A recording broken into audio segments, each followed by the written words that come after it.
And on that note, I think we can slowly begin. Just give it a second, because I once again forgot to open up my model, but this time I had a good reason, because I was a little bit groggy from the afternoon nap. But hey, now that I'm at it, or rather now that I am here, good evening, afternoon, or whatever time of the day it is in your part of the world. And yes, tonight is Shadowrun Override. No Hard West this week. We are already playing another one turn-based strategy RPG hybrid.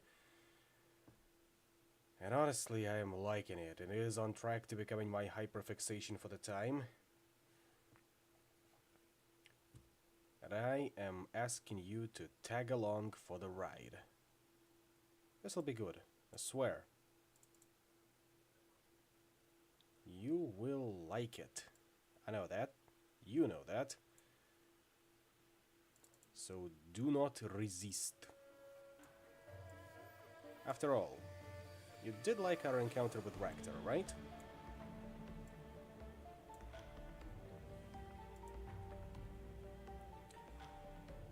Oh, come on, OBS.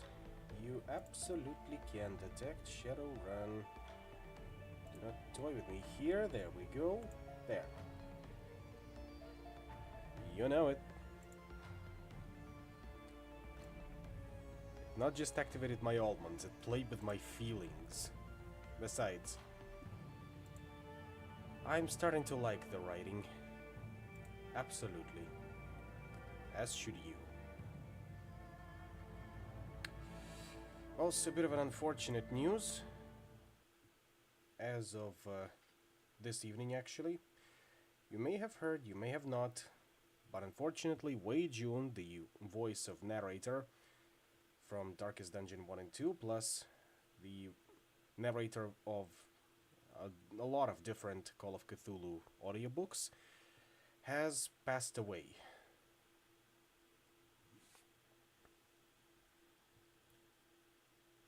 It's very unfortunate, is all I can say. The man did an excellent job in all of the things that he was working on, and I can only say, or rather, I can only echo what the fine people at Red Hook said. Go with grace into the great beyond. And may he find some well-deserved rest.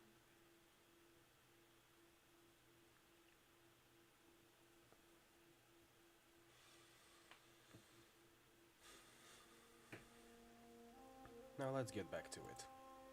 And by it, I mean Shadowrun. You better find some place indoors to sleep, Yan. The streets are dangerous lately. Yeah, today got a bit bleaker. An imposing troll stands in front of a stall overflowing with weapons of all sorts. Pistols, rifles, and even brass knuckles overflow onto the rug around him. Ho there! You look like a man who understands the value of self-defense. Breaker Hui, at your service, and I can promise you I can help you defend yourself. What do you say? Want to take a look? Not interested in weapons, I'm more interested in information. Yeah? Tell me what you want, maybe I can help you out. Know anything about the murders? Just that elders have been getting hacked apart. I've tried to stay away from it all. No sense painting the crosshairs on my own forehead, right? I'm nobody important, and I aim to keep it that way. What are your impressions of the Wampoan elders? Can't say I associate much with them. They organize big trade deals with the Lohojowa pirates, the triads, and legitimate businesses. They tell us if somebody's been blacklisted and dispense justice when someone breaks the rules. Beyond that, they leave us alone, and I leave them alone. I'm just not important enough to register on their radar. Know anything about Elder Magpie? Never met her since, thank God, she ran with the Deckers mostly since she dealt in chips and software. I heard she was hard to work with. I think the phrase I overheard was that she shrieked like a harpy with a fresh corpse. I don't know. You should ask Zippy, though. He's a sharp one with a deck, so he'd know her better than most. Aside from Tonk, who slings the BTLs around here? The Red Spear Gang. They run in there, some in here sometimes, but don't cause any trouble. Check out the parking garage south of here, though. They usually hole up in there. Step light, though. If they don't know you and cop an attitude, they'll put you in the ground. Excuse me about that.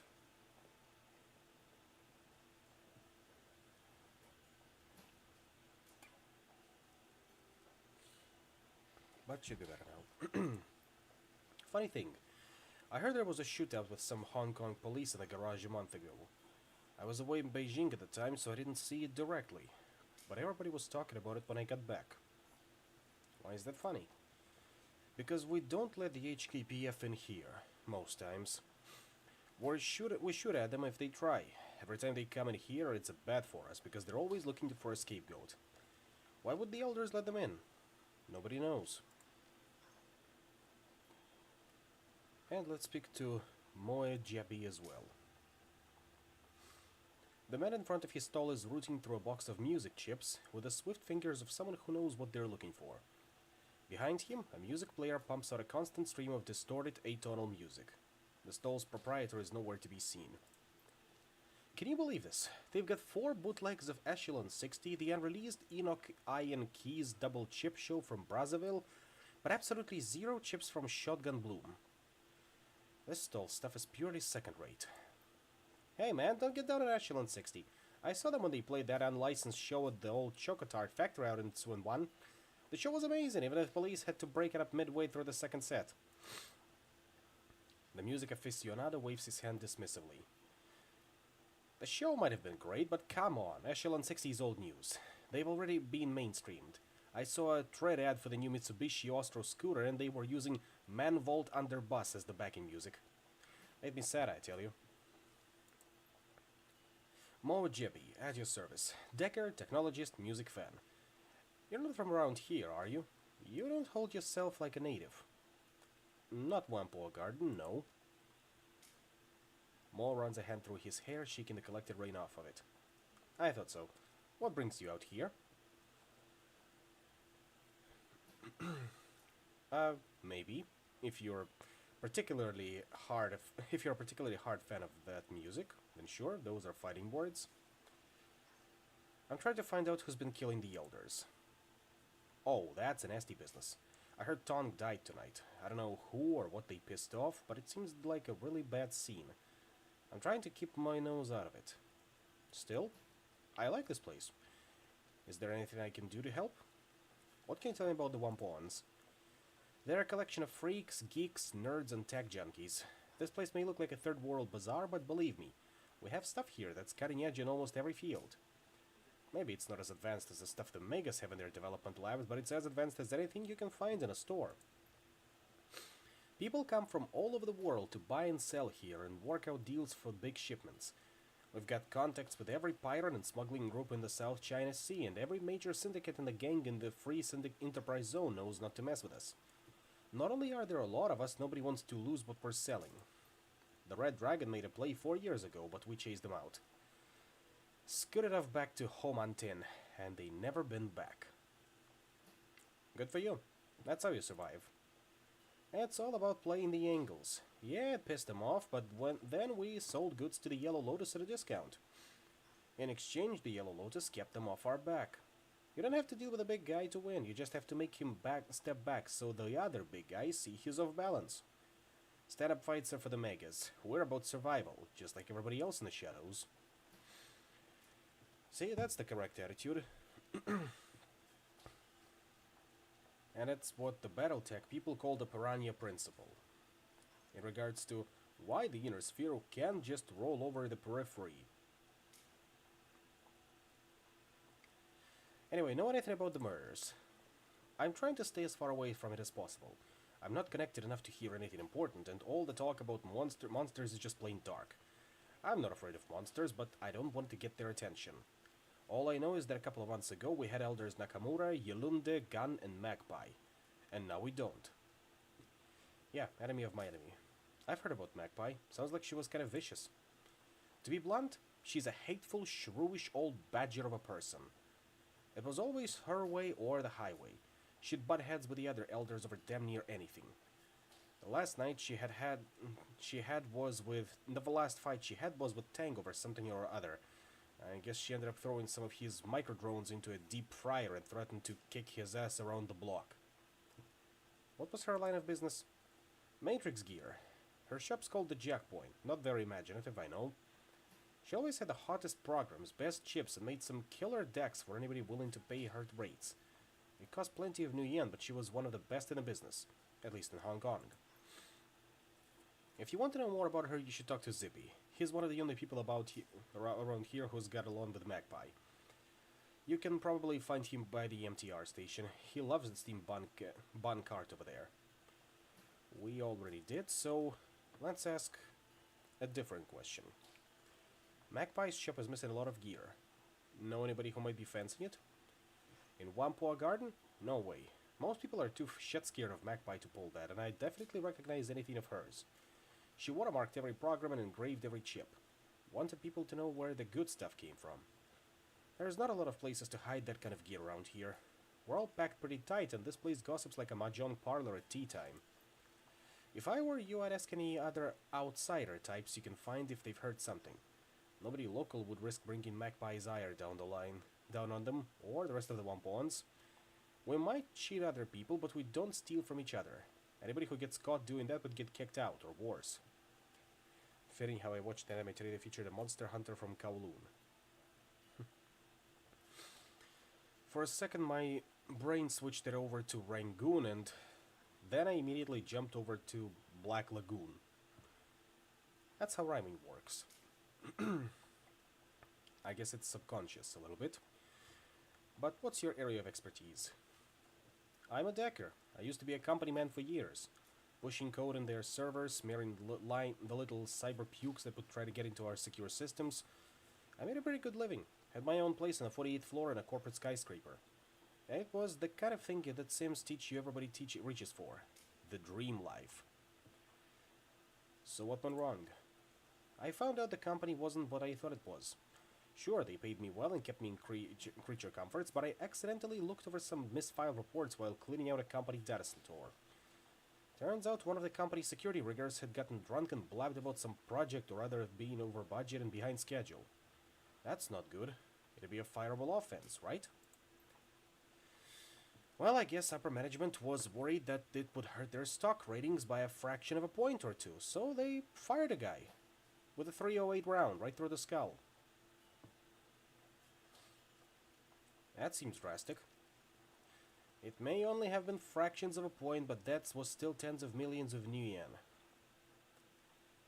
I guess that went beyond the firing offense, directly into murder territory. What's worse, since I now knew about both the project and the murder, I could be next in the firing line. That would have been quite the addition to the Black Lagoon lore. Oh yeah. Oh yeah. I knew I wasn't worth the expense to hunt down as long as I kept my head down, so I came out here looking for like-minded deckers. I guess I ended up staying because I could get a semblance of community out here, and I couldn't get that many other places.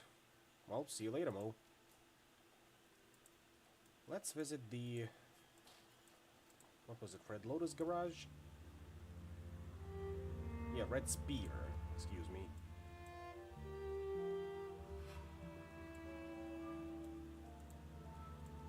Very atmospheric track, this one.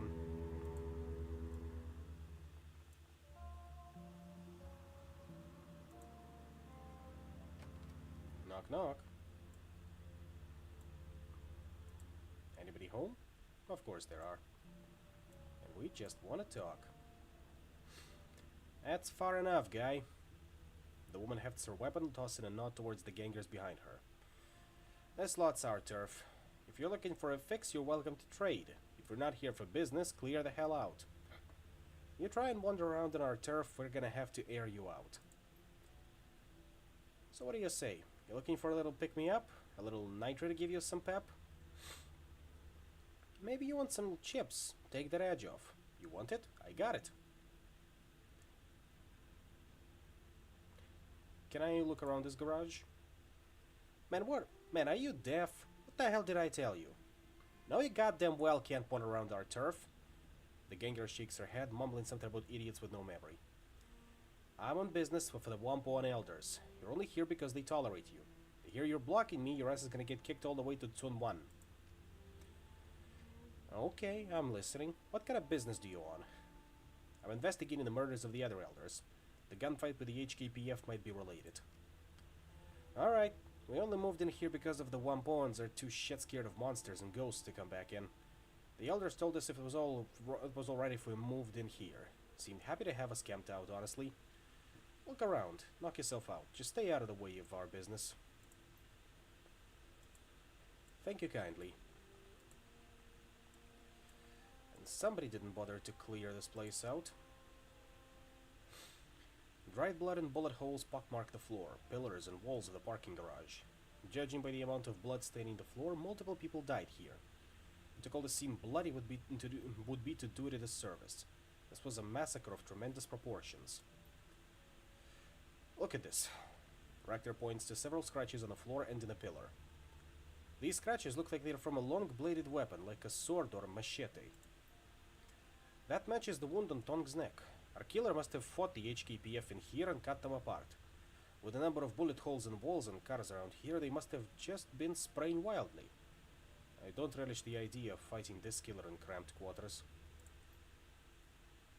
That's something to consider. Dried blood and clots and clog the drain. As you look closer, however, something catches your eye. An off-red color that does not match the hues of the gore around the drain. Blending closer, it appears to be a small nugget of some kind. Fish the item out. The nugget, upon closer inspection, is a chunk of some kind of synthetic ferroplastic. It's got ragged edges, as if it was broken off of a larger object. A number of small markings are partially obscured by scratches. Decipher the emblems. Brushing away some of the dust, you peer at the fragmentary bit of ferroplastic. The scratches and markings on the nugget seem vaguely familiar, and after a moment it strikes you. You're not seeing the entirety of the markings, as the rest remain in the parent piece of ferrocrete. Where the scratch is to be completed, they would read Renraku Kagaku Kabushiki Gaisha, the Japanese name for Renraku Applied Sciences, the branch of Renraku Asia responsible for materials science. Curiouser and curiouser. Anyway, I got some questions for you. Hey, welcome back. What you looking for? What happened in the fight here? As far as I know, some police showed up looking for somebody. They got in here, all of them got killed. Whoever they were after was long gone by the time we showed up. Used to be a lot of Wampoans living here. They all cleared out, muttering about ghosts and shit like that. Have you heard anything else about the murders? Nothing much. I tell you what, though. I got a guy named Kang, and he was down in the storm drain system last week. Something was moving down there. Big, too. Man-sized. But it wasn't speaking any language Kang understood. Kid beat feet back here as fast as he could. Dumbass dropped his storm drain key on the way out, though. You wanna go looking for whatever it was, you have to get a new key from somebody else. Kang stole his from a city worker. Who else might have the key to the storm drains? Let me guess. There's a guy named Porter Lam who's got keys to pretty much everything. He's somewhere between a cop and a handyman. Yuan also mentioned some elf woman with crazy colored hair who managed to scam a key. He said she hunted paracritters down there. Devil rats and shit. Oh, already spoke with her. Irish lady. Pretty pleasant to know. By the way, show me your wares. Let's see. Jazz, Bliss, Kamikaze, Topco, and Nitro. Nitro would be pretty good, especially for our character, never mind the fact that it's -2 charisma. Plus it's only 50 per, so what a steal. Well, see you later. I'm not gonna inquire about the stuff they're selling. Otherwise, this might provoke a fight. And we don't want that.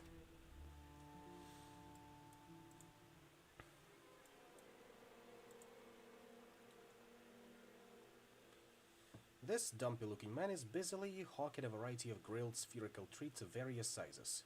Some are sold individually, some are skewered on sticks, and some are packaged up in 10 sets of 4 or 6. A sign in the front of the cart reads, Kaita's 1 yen yatai. A cacophony of small treat screens are attached to the cart, each playing a different treat show. Interest you in some dango? Takoyaki? Maybe a nice nikuman. That's a pork bun, but with a Japanese twist. Any kind of tasty Japanese treat you can imagine, I've got it. Maybe some curry fish balls are your speed. Kaita will give you your heart's desire, providing that desire is on my menu. Let me have some dango. Your wish is my command, good sir. Kaita deftly pulls one of the dango sticks out of the cart and drops it onto the grill. A small robotic arm slides out from the cart and begins turning the stick until the balls of rice flour are a toasted brown color. Lifting them from the grill, Kaita dips the entire stick in a tub of sticky brown sauce before handing it to you. The snack has both a sweet and salty flavor reminiscent of sesame seeds and soy. The balls indeed are pleasantly warm and surprisingly chewy, a bit like eating raw dough, but without the attendant chalky taste. Now that says tasty. And description. Kaita leans back, studying you intently. The treat projections from his card cause his face to be lit a constantly shifting array of rainbow hues. So, what brings you to Whampoa Garden, my friend? Somehow I doubt it's just the street food. Just here on a job. I can respect that. Sometimes the tides of the lake take you to strange places. And few places are stranger than this one. Hey, can you tell me anything about this piece of armor? I own a street food cart. What makes you think I know anything about armor? Is it made of rice flour or something? I was hoping you could translate some Japanese on it. Oh, in that case I actually can help you. Let me see. It says Renraku Kagaku Kabushiki Gaisha. It's the Japanese name for Renraku Applied Sciences, the materials research branch of Renraku Asia. Where the hell did you get this anyway? I think it came from the person killing the Whampoan elders. I don't know much about the megas, but this seems like some pretty rare armor to find on a serial killer. I don't think off-the-shelf armor has this research mark, and it seems pretty high quality. You'd have to be well connected to get something like this. Well, that just confirms whatever information we have so far, so thank you and see you later, Kaita.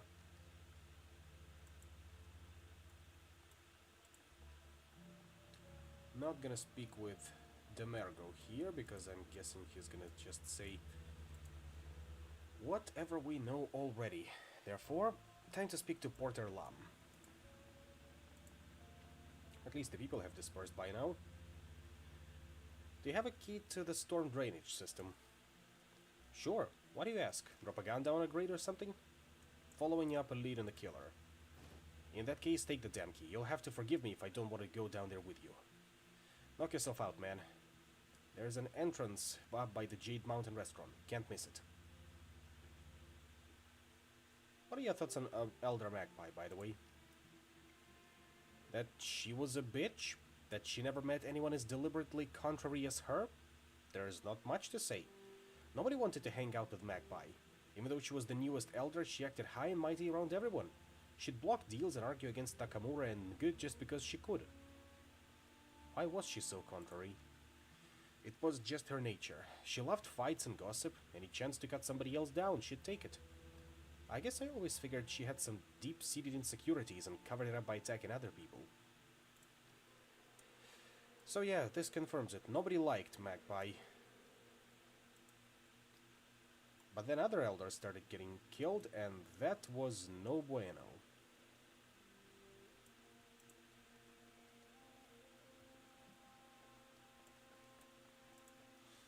And where would that be? Ah, right there.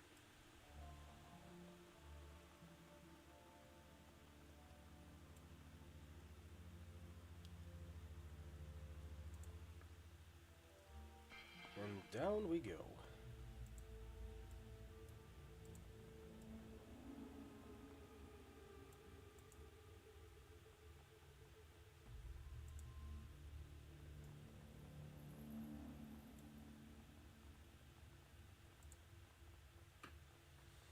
Despite the darkness, you see something glitter at the edge of the drain. Looking closer, it appears to be a necklace chain of some kind. It's become caught in the drain's gate, narrowly avoiding falling down the deep pit. Yeah, they could have stopped that magpie. Take the necklace. Lifting the necklace out of the drain and you turn it over in your hand. It's a simple silver pendant on a chain. The silver pendant depicts a long-tailed bird in flight. A magpie. Just as we expected them. That's, I guess, where magpie got her name from.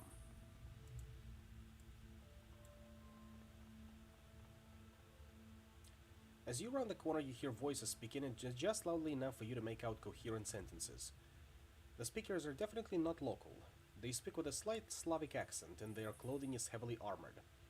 Around them are a number of crates and boxes, all mostly filled. It looks like the group is packing up. Yaroslav says the boat will be ready tomorrow morning. He's gotten everything arranged with the port authority. We move the goods to his warehouse, we'll handle loading them onto the ship, and we can get paid right then and there. I'll be glad to be done with this filthy place. I will too. I hate having to hide in these damn drains. It stinks down here. I can hear the devil rats running down the walkways. It's a mess and it's disgraceful. We shouldn't have to put up with this bullshit. And Alexander still isn't back from his little trip. I'll have to leave him behind if he does not get back soon. I know, Galina. Until Andrei says we're in the clear from the triads, we can't be seen with the goods on the street. They find us, we go back to Vladivostok in sausage casings. Those Red Dragon mudaki don't screw around when it comes to protecting their turf. Who knows? Maybe Alexander was stupid and they caught him. Either way, we'll have to lug this crap through the drains for a few clicks. Oh nice, Russian Mafia. Several boxes near the two women bear a distinctive label, a magpie in flight. The same emblem you saw stamped on Magpie's equipment and in her shop. The York woman sniffs the air suspiciously, and her eyes dart towards the dark tunnel you stand in. Before you have a chance to get out of sight, she locks eyes with you. What have we here? A curious little pest come looking for things that don't concern him. What do we do with pests, Galina? We break them, Vasilisa, and then we hammer a spike through each of their throats so anyone who sees their bodies knows not to meddle in our affairs. I suggest you stay where you are, pest. The Wampon elders know I'm down here. You start a fight, you're gonna have every drone and cyber junkie on those streets clawing up your ass. Some of the cockiness goes out of the Russian woman's eyes. She shifts back and forth nervously, shooting a glance at the orc. Finally, she lifts her shotgun, sighting it on the barrel. You think we're afraid of those little worms? You think we're afraid of you? Don't make me laugh. We could be out of here before they even realize you're missing. You think those crazy chipheads will give a shit about what happens down here? I don't think so. Raktar chuckles slightly. They're vory v zakonie. Thieves. You steal and rob for your living. We're Shadowrunners. We kill people for our living. Which of us do you think will come out on top in this fight? I don't care what you're doing down here or what you've stolen. I just want to find the person murdering the Wampoan elders. You think I give a shit about what you're doing down here? None of that concerns me. So why the hell should we let you live? Look around you. These storm drains act like resonance chambers. The exits on the street will be like the mouth of a trumpet. They'll care if they hear gunfire on their turf. You think I'm stupid? You think you can fast-talk me with some stupid... He's right, Galina. You know how sounds can echo through these tunnels. Shit. You don't care about what we're doing? Not really, no. So what do you want from us, then? You stole Magpie's equipment from her shop. Did you kill her too? Are you kidding me? At risk the Wampons coming after us? No. We heard she'd left, but her gear was still in the shop, so we liberated it. What's it to you? It doesn't matter to me. Do you know what happened to her? Like she said, we heard an empty shop was full of things we could fence easy enough, so we broke in and liberated anything we could sell. I have no idea what happened to her. I don't live in Whampoa Garden, and I don't want to.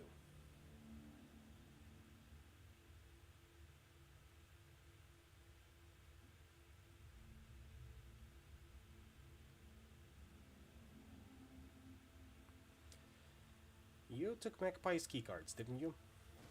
Yes, we did. Alexander took one earlier. He said he wanted to sweep the stockrooms if there was anything worth stealing in it. We don't have time to wait for him. If you see him, tell him to catch the hell up. Sure, sure.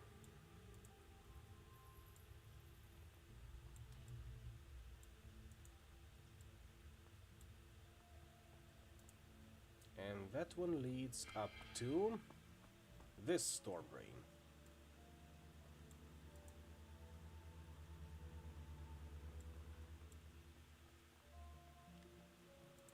So what do we know so far? Search Magpie's stockroom,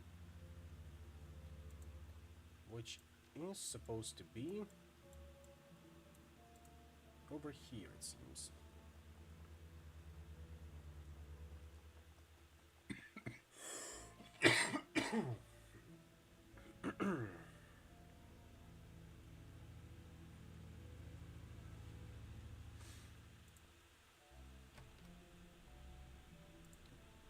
Knock, knock, open up the door, it's real. Despite the table's crude construction, an artfully laid meal awaits the owner. Several small dishes are filled with pickled vegetables, while a larger plate is arranged with long slices of raw meat. The meat is a pale pinkish white, like raw pork, and is covered in a light soy marinade. Poking at the raw meat, you discover that it's surprisingly tender. What's more, it has the faint aroma of marinade, as if deliberately prepared.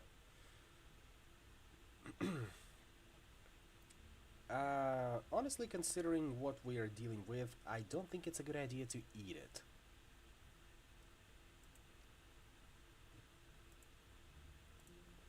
Some mementos here. This box is packed full of odds and ends.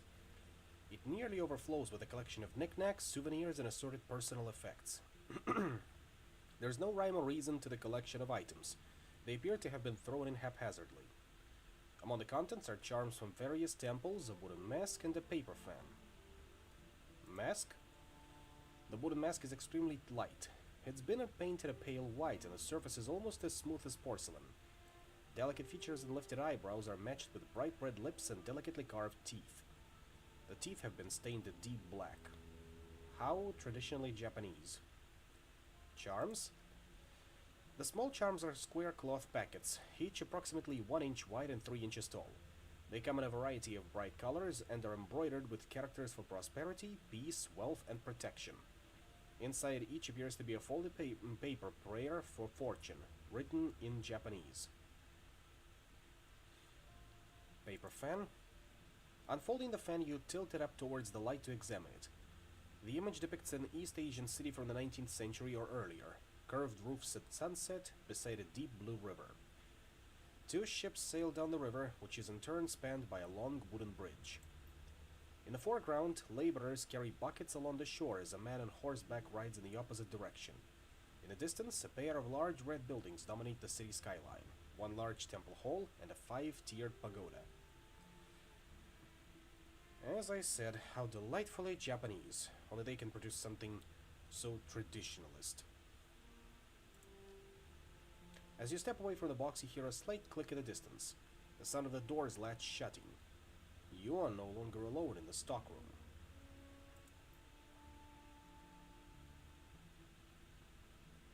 Hello there. Standing before you is a man clad in heavy armor and bearing a katana on his hip. His skin is an ashen gray, his eye is dead white. His teeth are jagged and appear quite sharp. This is no man. This is a ghoul. The ghoul's blind eyes search back and forth as it regards you. It cannot see you, but you have a sense that it knows exactly where you are at all times. Ah, a hired gun. No doubt brought to bear against me by the Whampoan elders, a means by which they can lift the curse plaguing them. I salute your tenacity, but I wonder, Will you hear me out before raising your weapon to kill me? Well, you didn't seem interested in eating me. Yes, I am not only talking, I am reasoning as well. And since you have not attempted to kill me, your own higher faculties are engaged. I am a curiosity to you. The ghoul bares his teeth, breath rasping over them as he inhales. You wish to know not only what I am, but what I have done. As for who, you may call me Gaichu. I know who you are. You're the one killing the One-Pawn Elders. You are correct. I have killed all of the One-Pawn Elders to date, though only Elder Magpie was according to my initial plan.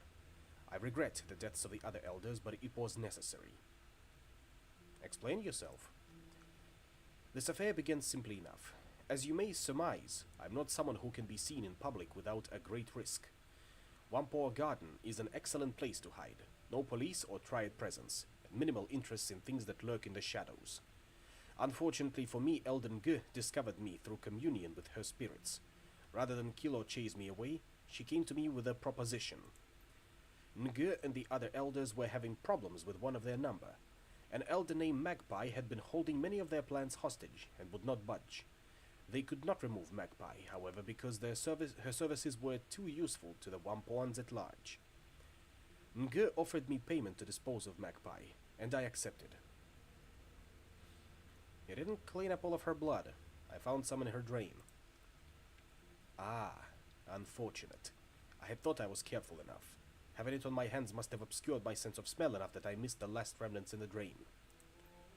I disposed of Magpie's body by emptying the blood in her bathroom.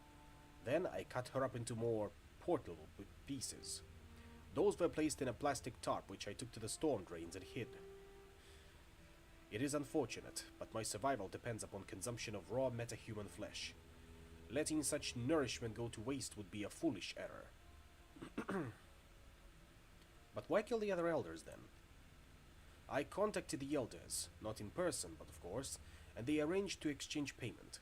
I assumed that since the job was done, Ngu would be a woman of her word. I was mistaken. I arrived at the nearby parking garage the elders had told me about. They cleared out the other One-Pawns under some pretense, though I am not sure what the routes they used. The elders never showed up. Instead, several members of the Hong Kong police force arrived. They were more heavily armed than usual, so I suspect they knew something of my nature. I saw scarring in the concrete from bullets and a blade. You killed them with a sword? And my hands, yes. My blindness precludes me the use of ranged weapons. Unfortunate, since I was an excellent shot before I became infected. But my skills in grappling and kenjutsu may have only increased. A battle of swords is a clash of souls. Mine was stronger than theirs, and they perished. A betrayal of that sort cannot stand. Not only was I not paid for my time and effort, the One-Pawn elders treated me like a common animal, and I am so much more than that. Reputation is everything, and I had none.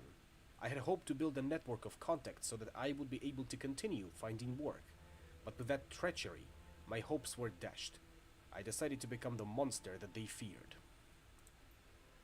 One by one, I have eliminated them. They know how to contact me and could have ended their nightmare at any time by making amends. I would have asked for more money, and I would have seized my hunt. Yet they did not. Instead, they contacted you, no doubt asking you to eliminate me where the police had failed. So I ask you, what now? What will you do? Will you attempt to finish what the One-Pawn started? Or will you treat me with the same humanity I have shown you? He does raise a point, so let me ask you some questions first. Very well. What would you like to know? Did you eat the elders? That's a stupid question, but it needs to be asked. Some of them, not all. My condition requires that I consume raw metahuman flesh. I do not require a great deal to survive, perhaps 3 to 4 pounds per week. Consequently, there is vastly more supply than demand. Is this from your armor? Ah, yes. I felt a ragged edge on one shoulder plate. I assume it was removed when one of the police officers shot me with his rifle. The hazards of that war include unkempt attire, unfortunately. Why would the elders have you killed instead of paying you? Any number of reasons. They're notorious cheapskates and will always try to save money when dealing with outsiders. It could be their natural inclination toward profit. They may regard me as subhuman and therefore unworthy of respect. It could be that they felt I was too dangerous to allow to live. It could even be that they simply did not like me. The net result is the same, however. They reneged on the deal we brokered and attempted to have me killed. A message must be sent. Blood must be paid. As they have hired you to kill me, they have obviously not learned their lesson. If I let you live, what will you do? Kill the rest of the elders and anyone else they send to exterminate me. It is a matter of survival. Should I ever have the opportunity to work freelance again, potential employers need to understand the price of betrayal. These murders are my curriculum vitae in revenge. I have made my decision. Oh? What then will you do? How will this story end? Come and work with me. I can be your face. A curious offer. And what of the elders? Will you allow me the satisfaction of killing them? I want to see what they have to say first. I would counsel you not believe their words, but you have the sound of one who is wary as a matter of course. Very well. Let us wait until a bit later in the night. Most pedestrians would be off the street, and it will be easier for us to approach the Whampoa without being noticed. Sounds like a good plan. Time skip. We partly solved the case, partly. Now we just need to convince the elders to let go.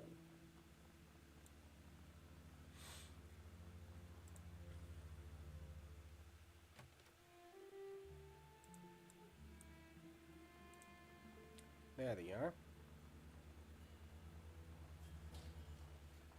As you approach, Elder Ng's eyes widen. Her mouth falls open and the veins on her neck bulge. What are you doing? You've brought this thing out into our home. Quick, kill it before it kills us. Yeah, I have to say, this isn't a good idea. Why the hell is a ghoul in here and why is it wearing armor?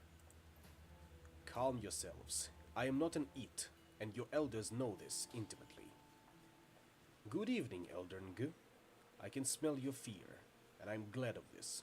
It means you are learning the price of betrayal. Whoa, what the hell is going on here? Can someone explain to me why the ghoul is talking? Gaichu had a contract with the elders and they betrayed him.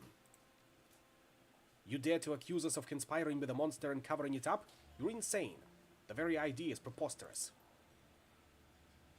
I'm interested to hear what kind of evidence you have to support this theory. As far as I can tell, this monster killed Tong and the others, and that makes him a threat that should be eliminated. The elders hired Gaichu to kill Elder Magpie and make it look like she disappeared. You believe this vermin? This creature that feasts on metahuman flesh, that kills and dismembers our tribesmen? You're a naive and foolish man if that's the case. What proof do you have that Magpie is dead? Nge, please. In matters where an elder is accused of breaking our law, the other elders generally judge them. In matters where all of them have been accused, I am authorized to act as a judge. Make your case, Shadowrunner. I found Magpie's necklace in the storm drains. This is definitely Elder Magpie's. If you found it in a storm drain, that's suspicious, but hardly proof on its own. Of course it's no proof. The number of things lost down storm drains in Hong Kong must number in tens of thousands per year. While unusual, it's hardly evidence of foul play. There was a large amount of blood in her shower drain. So what? Perhaps she cut herself and washed the cut off. Or perhaps you are mistaken about it being blood. You're simply guessing as to what happened. That's true. It's a guess. And even if it's her blood, that does not prove that the elders hired this ghoul to kill her. The elders have always protected Whampoa Garden to the best of their ability. Plus, she hasn't been seen in a month, not by anyone. She wouldn't just disappear like that. That may be unlikely, but it's hardly impossible. You haven't established that the elders were involved. All you've done is make suppositions about it. What proof do you have that we hired and betrayed this creature? I won't sit by and listen to idle accusations without any kind of concrete evidence to back it up. What about the fight with the Hong Kong police force? How do you mean? What does this have to do with the elders and the ghoul? You Wampoans don't allow police inside the area. Why make an exception this time? The police were polite and asked our permission to enter. They were hunting a non-Wampoan. That was reason enough for us to allow them in. That doesn't add up. Why would the police ask for entry now? They've never been polite before, and they've always tried to force their way in here. It just doesn't ring true to me. Did you ask them to come in order to hunt down this ghoul? Preposterous. Porter, you know that what our community is like. We wouldn't lie over something like this. This ghoul has been lying the entire time, trying to cover his tracks. He still brutally murdered several elders. That's true. Those murders were vicious and cruel. I don't see a way to explain that away. This ghoul is a monster for how he killed Tong and the others. Tong was not tortured. There was no astral residue of pain or fear. He didn't even feel the blow. Actually, let's go with more concrete evidence. Tong's body was a mess, true, but he died quickly from a sword blow to the neck. I struck Tong down with a single blow from my sword. The mess made of the body was to send the elders a message, but I had no desire to make Tong suffer. At any time, Ge and the other elders could have made amends, and the killings would have ended. Instead, they hired a Shadowrunner to kill me. It's not about cruelty, it's about sending a message. That's not what I would have expected looking at the body. You killed him before you dismembered him? That's right. And I killed the other elders in a similar fashion. There was no cause to prolong their suffering. The message was for the living elders, not the dead. If the elders wished to treat me like a monster, I would terrorize them like one until they paid reparations for their mistake. Come on, you can't possibly believe this crazy story. It's absolutely insane. Tong was not tortured. There was no astral residue of pain or fear. He didn't even feel the blow. That's correct. I struck a single blow while his back was to me. His death was instant. Regrettable that he had to die for your fallen, Ge, but necessary to protect my reputation. You cannot believe that what these people say. They are not to be trusted. And even if it is true, he still killed Tong. Maybe so. But a monster would not take Tong's suffering into account. He may be a killer, but he is not heartless. The scene of Tong's murder, like the others, was a deliberate sham. It was made to look more horrific than it was. I believe you. The blood smeared on the walls, the removal of his skin, that's a scene designed to evoke horror, not the scene of an actual fight. Elders, what do you have to say in response? This is a farce. We have dedicated ourselves to protecting the Wampoan tribe and everyone who lives in Wampoa Garden. Do you really believe outsiders and monsters over our word? We who have only tried to end the killings. You've been duped, Porter. You and this Shadowrunner. I concur. Porter, you know me. You know the kind of person I am. I wouldn't be party to the killing of another elder. I can't believe we're even entertaining the notion that we have to defend ourselves. We should be disposing of this ghoul instead. If you think I'll forget this, you're sorely mistaken. I will not tolerate this kind of insult. The elders were all too happy to have the Red Spears move into the garage, almost like they wanted to keep anyone curious about the fight away. That's right. Yep, you even told me not to go find out what happened with the fight. You said the Red Spear gangers were moving in and then to leave them alone. Why would you tell me not to look into it? I was only trying to protect you from the Red Spears. They're dangerous, which is why I wanted to deal with them directly. Magpie's gear was missing. Obviously missing. Why didn't Ip tell me that?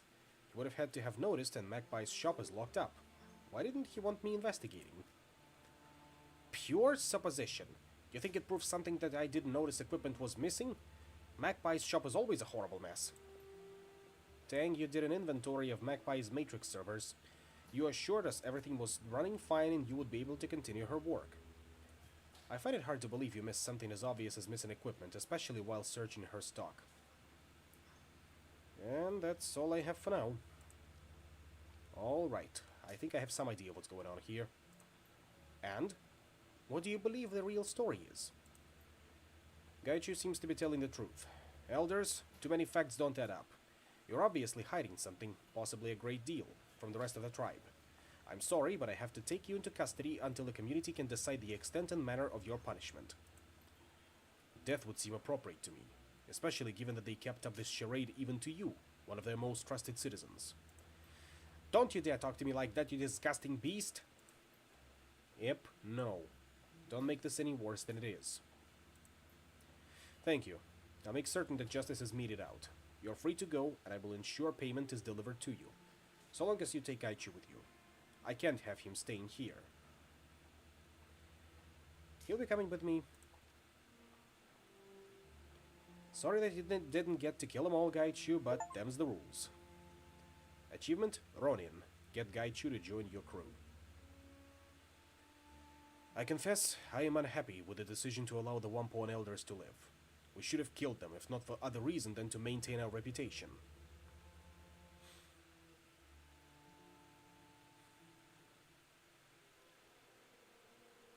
What's done is done.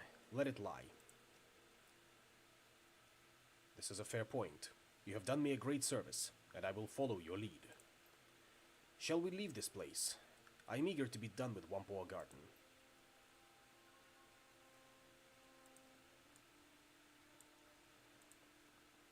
And now the case is officially solved. Congratulations.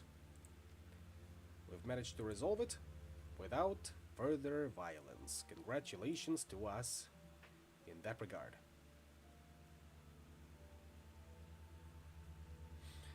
Let's spend some karma while we're at it. I think it's time we throw a little bit into biotech.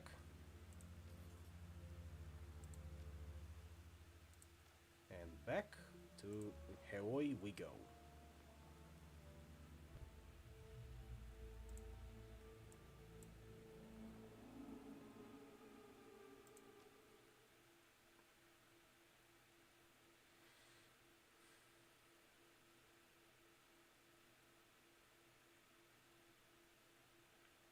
Well, not the city, but a tribe living in the city, but yeah.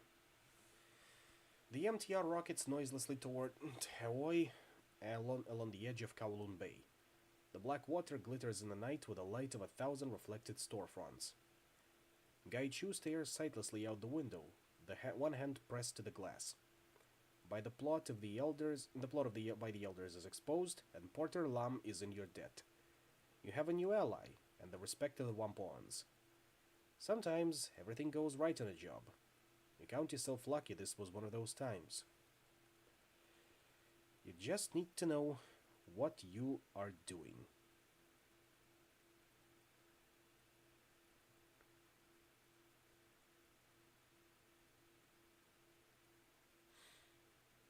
And that was partially in reference to the fact that I've looked up some guides when preparing for the game, but still, it did me good.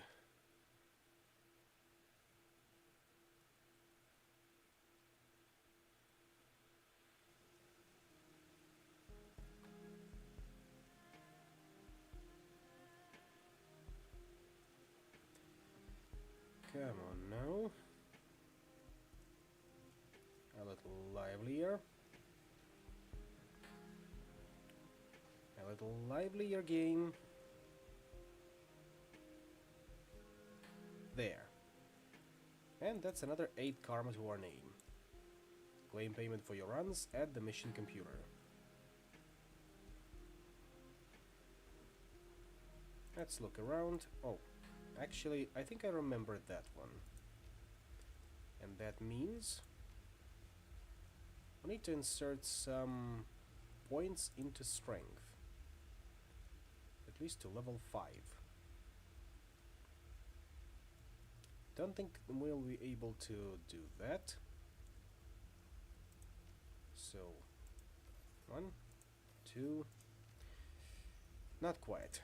So we'll be ignoring that one, I am thinking. So let's look at Gaichu. What do we have? Red Samurai Path or Ghoul Path.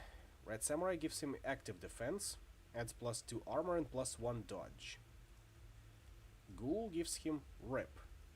Gaichu gains a claw ability, Rip. Does an additional 2 damage and 2 bleeding damage for 2 rounds. Honestly, I think I'm leaning towards Ghoul for this one. As for Rector, he is focused on Koshei upgrades. We got Predator, which is long-range fire support, and Mangler, which is melee support. So Predator gives him increased accuracy. Rector's drone, Koshei gains a +5% accuracy boost for all attacks. And Mangler increases his move speed. Koshei gains +1 movement speed, moving 7 tiles per 1 AP. Let me think about that, but sure, let's go with Red Samurai for Gaichu, and I'm thinking Mangler for Rector. Sounds fair? Sounds fair to me, at least.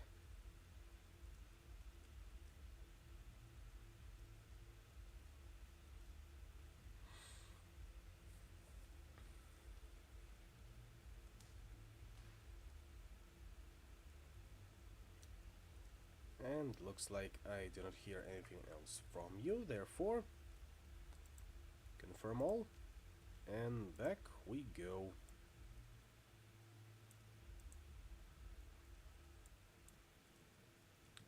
Let's deliver the news to Maximum Law.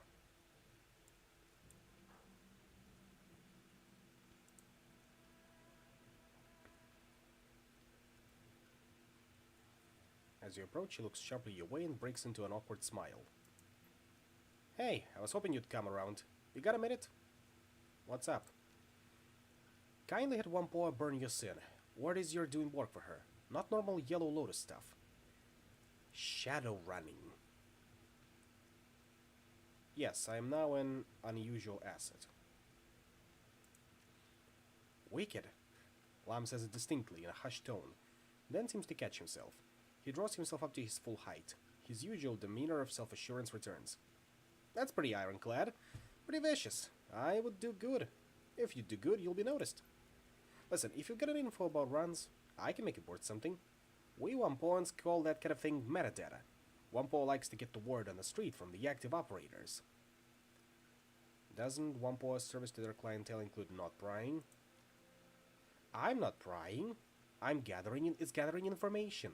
The world runs on information. If you've got metadata for me, great. If not, see if I care. Augmented reality goggles aside, this gig gets really boring sometimes. You ever want to talk shop? I'm here. Your elders hired a ghoul assassin to... I know!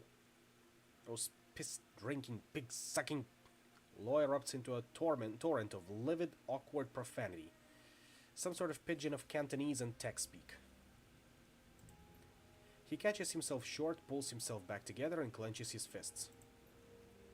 You know whose fault this is? Ng. She always had it in for Magpie, because Magpie was a genius. That turbo-snorting woo-woo idiot and her lackeys almost destroyed the Wampoa network. I hope they string the bones of those morons from the gutters with a bunch of monofilament wire from the blessed autofab. I've heard all the rumors. But what's the full story? What do you know? We need to port this data out to the whole tribe. Before I go on, you seem fond of Magpie. Magpie was the best of the bunch. She was a wicked coder and a Nova hot decker, plus she knew the infrastructure. Those of us in Magpie's bus maintain the shadow nets. That's what keeps Wampoa independent. Now we've lost Magpie and half of the other elders. All that skill base is gone. All because Ng got a bunch of cruft in her boards. It was her fault, I'm telling you. I think we can tell him the whole story.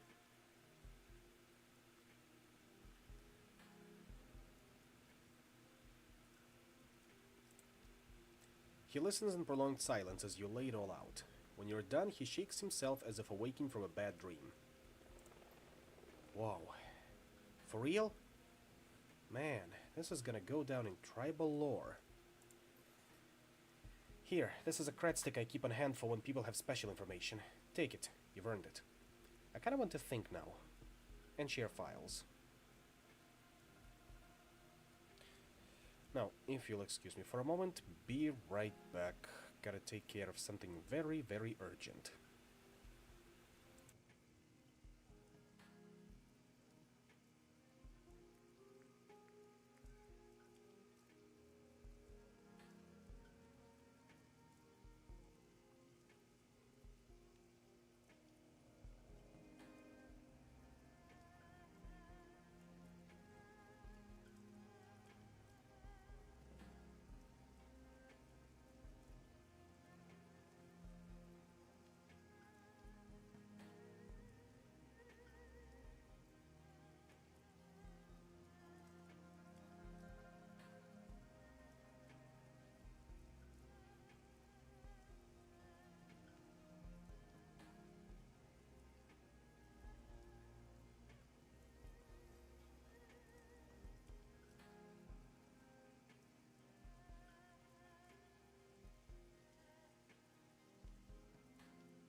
Okay, that's the urgent business taken care of.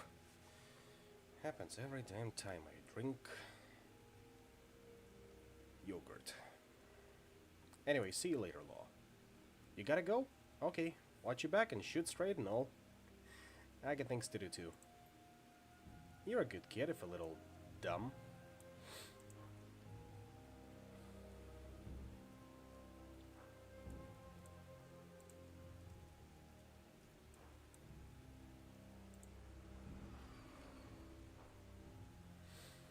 Three people, possibly locals, are busily hunched over, all avidly discussing something beneath their breath. From the looks of them, they appear to be sailors. Rough-hewn clothes stained by salt, leathery skin, and acute awareness of being on land. You watch their feet shuffle awkwardly in the docks. Oh, I asked Crafty and she said the same. Them dreams is bad. Think we'll lose them at the sea? We're supposed to set out soon to make that delivery. What if they follow us? Don't think so. Crafty said these things is just affecting right here for now. As soon as we sail, dreams will stop. Hey! The third sailor sees you and taps her friends on the arms. They shoot upright. One examines his fingernails, another coughs loudly and begins to hum, and the last pretends she didn't see you. But when they sense you continued stare, the third speaks up. What are you looking at, Landy? My kryptonite is mayo. Oh, that's highly unfortunate. That's a lot of salads cut out of your diet, I imagine. I ever heard about you talking about the dreams. I've had them too. Seems anyone who comes by these parts is having them. As soon as they leave, the dreams stop. Right here it is. They're bound to stop eventually. I'm sure as hell hope so. We sure as hell hope so. I've had but one myself, and I can't imagine having another. That sense of dread that accompanies them. Doesn't matter. We're leaving soon. Plan on putting a few miles between us and these troubled waters. Listen here, stranger. You have questions about them dreams? You go ask Crafty. She runs the 5 phases. Smart girl. Might know a thing or two about this blight. Sure. Thanks. There was a boat here with a merchant selling goods not too long ago. He leave? Merchant, he says. That crook didn't so much as leave as he was chased off by Kindly. No sales permit. Not a big loss, though. The local shops have way better stuff than that small-time hustler. Well, why don't you look around? You'll find the shop owners here more friendly toward you now that I've gotten the okay from Kindly. Thanks for the tip. I eat shredded carrots with mayo, but I take enzyme pills for safe measure. Understandable. And you are Handsome Lee. It's muggy out, even for Heoi in monsoon season. You pause to mop your brow. Suddenly you feel your eyes upon you. As you glance up, you meet the tranquil, searching gaze of a man half hidden in the shadows. He's wearing a crisp white tailored suit, shirt sleeves neatly rolled, with a dark gray silk tie and a small black trousers. If he's sweating, you don't see it. The man tilts his head ever so slightly in greeting. A newcomer. Welcome. He flashes you a brilliant smile, eyes glinting with amusement. You can just barely detect a faint trace of an accent in his voice. Handsome Lee's the name, purveyor of enhanced sensory experiences. I can see that you've got some tales to tell. You're not from around here, are you? His smile flickers briefly. He got a decent poker face, but you can see that he's rattled. And, why do you ask?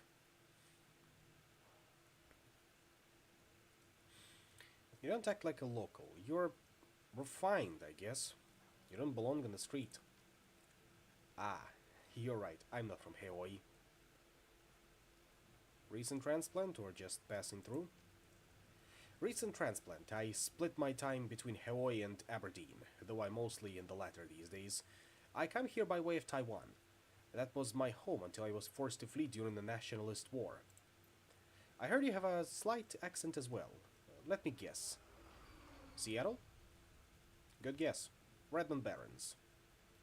Niet Ruski. But, yeah, good guess. Redmond Barrens. Nasty place. They toughened me up. I have nothing to be ashamed of.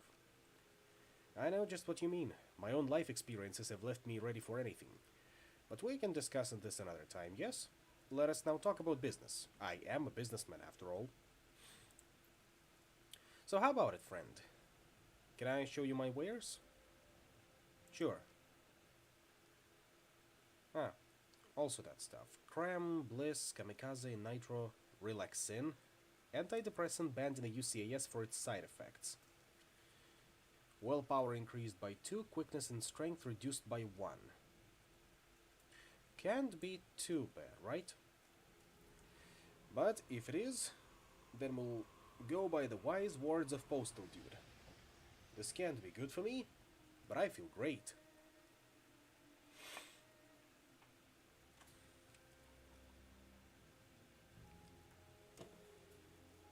Wouldn't mind an antidepressant myself, honestly. Maybe even if it's addictive. Now, you didn't hear it from me.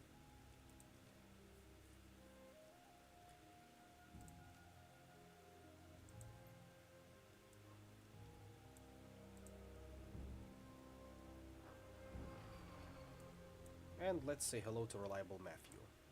Just because it's polite.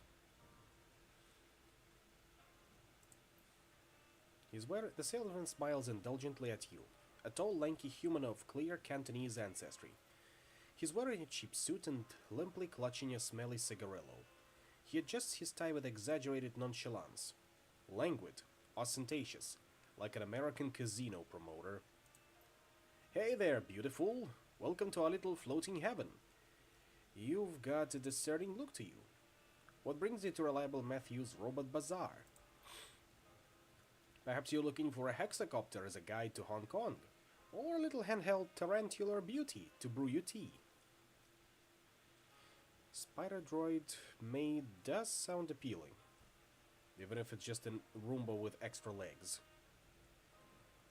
As long as it does not do spider things at me, I can settle for it. So, you're Reliable Matthew? That's right, Reliable Matthew. Matthew Shun, at your service. How about it? Good day. I'm here to shop. I don't want to take up your valuable time.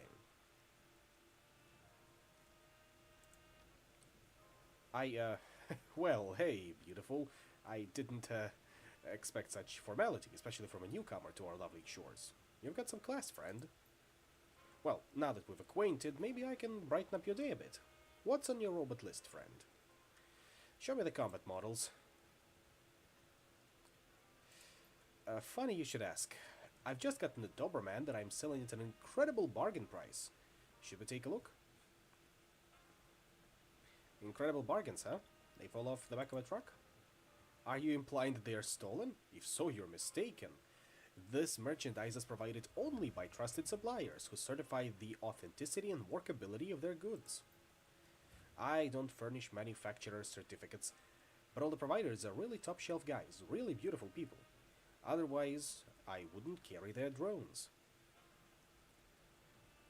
Where do these untrusted suppliers get them? Where do Fan's prawns and soy chips come from, or Lucy's lovely textiles, or the electricity from the lights? Where do we get this glorious bluebird sky? They're smugglers and fences. I don't know where they get their drones. Do these suppliers certify the untraceability of these goods?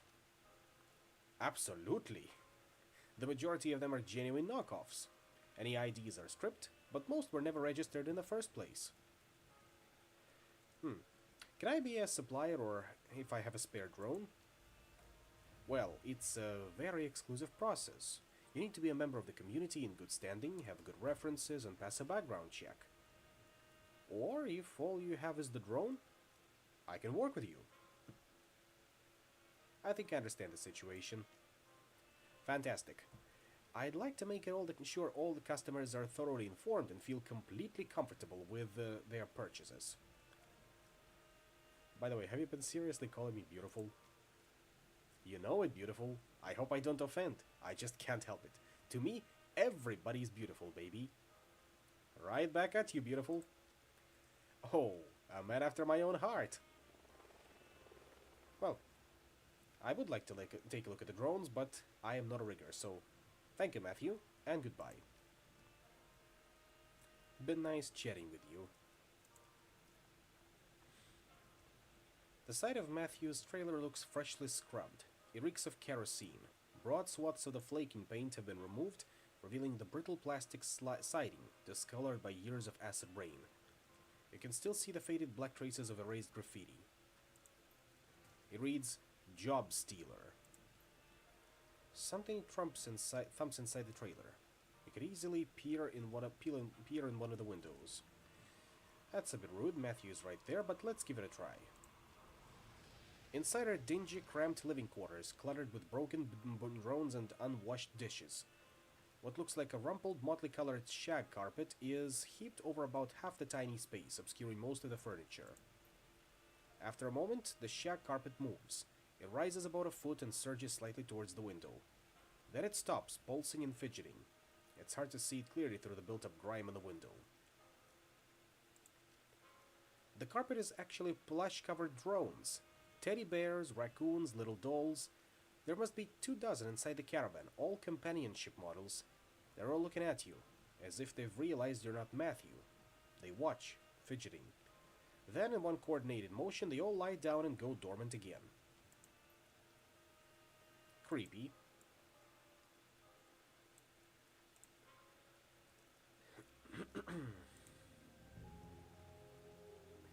Why, if it isn't the young one from before? Can't you see we're busy? You never mind him. Is there something else you need? No, I guess we spoke about everything. Good luck with your game.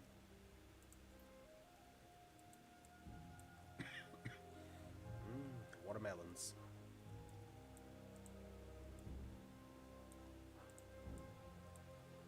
Let's see if Crafty has anything new to say. Or if I can actually afford something new. Looks like nothing new yet. So, Acid Bolt needs Conjuring 1. Spell Focus, Life Siphon. An initiate level blood magic practiced by the mages of Aztlan. Target is damaged by the spell, caster gains 4 HP per round for 2 rounds. Pierces up to 2 armor. What else? Lightning Bolt. Mana Ball. Magical explosion that pierces up to 2 armor.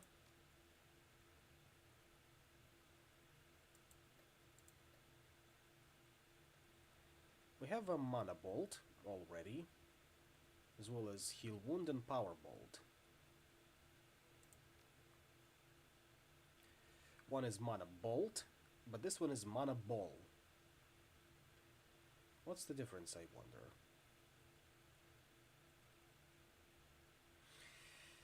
Yeah, good old Aslan. Can never tread too lightly around them.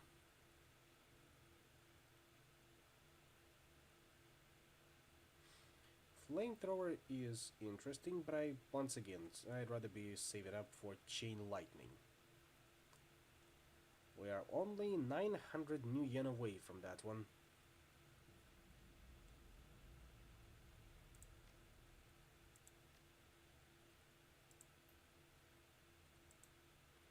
Only 900 new yen away. And then again, we still need to get our pay data, or rather, simply payment. Hey, before we do that, not to worry, can still go back and chat up this smuggler. 2 men in dingy synth leather jackets look up from their conversation as you approach. They both look haggard, their shoulders slump with exhaustion, and neither appears to have shaved this morning. What do you want, man? We're talking here. I'm new in town, figured I'd pay to make all the connections I can. You chose the wrong day, stranger. We're moving further downstream and we're doing it today.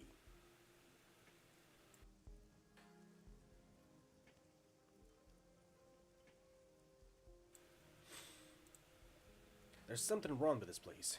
Too many bad dreams. See, everyone is saying that.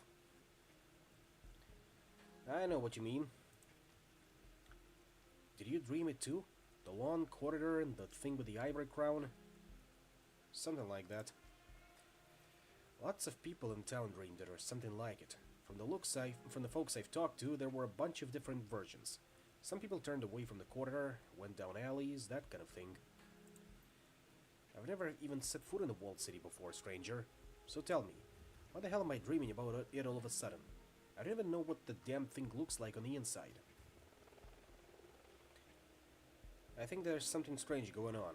Something magical. And the walled city is where it's coming from. It's a curse. Nothing else it could be. Everybody knows that the place is haunted. A living hell full of evil spirits and poisoned chi. If you're not careful, you'll wind up trapped inside with the rest of the human garbage. That isn't gonna happen to us. No way. Only the lowest of the low wind up in the walled city. So like he said, we're going further downstream. As soon as our things are packed, we're out of here. Damn right. This place is a dump anyway. Let's try our luck in Macau. To hell with this place. Best of luck then. We could say the same to you. You're staying here in Hawaii after all. Of the three of us, you're the one who is most likely to need it. Ain't that the truth? Ain't that the truth? But we'll get to the bottom of it. One way or another. And hello there, Spider Shen. Despite the wind and rain pelting Hawaii, the proprietor of this stall, a monk judging by their outfit, is unconcerned. The monk's expression is indifferent, though hardly placid or serene. Muscles show as tightly wound bands beneath the skin, ready to snap in any direction without warning. What's more, the monk's robes are anything but ordinary. Certainly silk makes up the base outfit, but it's paired with high-impact ballistic armor, heavy-duty boots, and the bandolier of throwing knives. The table in front of you is arrayed with a wide variety of melee weapons, charms, jade pendants, and other mystical accoutrements. Beneath an awning in the rear are rows upon rows of cages, each housing a variety of exotic reptile or insect. These in turn are flanked by jars and boxes of Chinese herbs, incense, powders, and inks. The monk spares you only the shortest of glances as you approach. I am Monk Shen. Most people in Hawaii call me Spider Shen, on account of the spiders back there. You're not local, not by a long shot. What tipped you off? Body language. You're not afraid to look me in the eye for one. For another, your clothes. Not in fashion here in Hong Kong. Swords, knives, clubs, I sell it all. I make most of these, but if I can't, I've got friends who can. If you need incense or salves for meditation, I make and sell those too. And if you join sake, I can give you acupuncture. So, what can I show you? Let me take a look at your wares. Yep, melee weapons alright. Katana, machete, spiked fist, and throwing knife. Street monk outfit. Give a freedom of movement and minor protection from harm. And chi casting spells, that's for adepts. You only dream of cheese, huh? What are you, James May? But I kid. You're a monk and a weapons dealer? Yeah? Where else would the ancient masters have gotten their legendary swords and spears? Down at the mall? I was at Wudan Mountain for 15 years before coming back to Hong Kong. I've been practicing Qing Yi Chan my entire life. That's how I learned the herbs as well as the forms. It just so happens I'm good in a forge too. That's why what you buy here is better than most other people's. What's Jing Yi Chan? The 5-element fist style. Water grows wood, which burns to become fire. Fire creates ashen earth, which condenses into metal, etc. The forms cycle the 5 elements, and opposing elements block each other. A water fist will break a wooden defense, but a water block will extinguish fire. Should one use a water interception on a metal fist, however, water will be smashed apart. Direct, simple, powerful.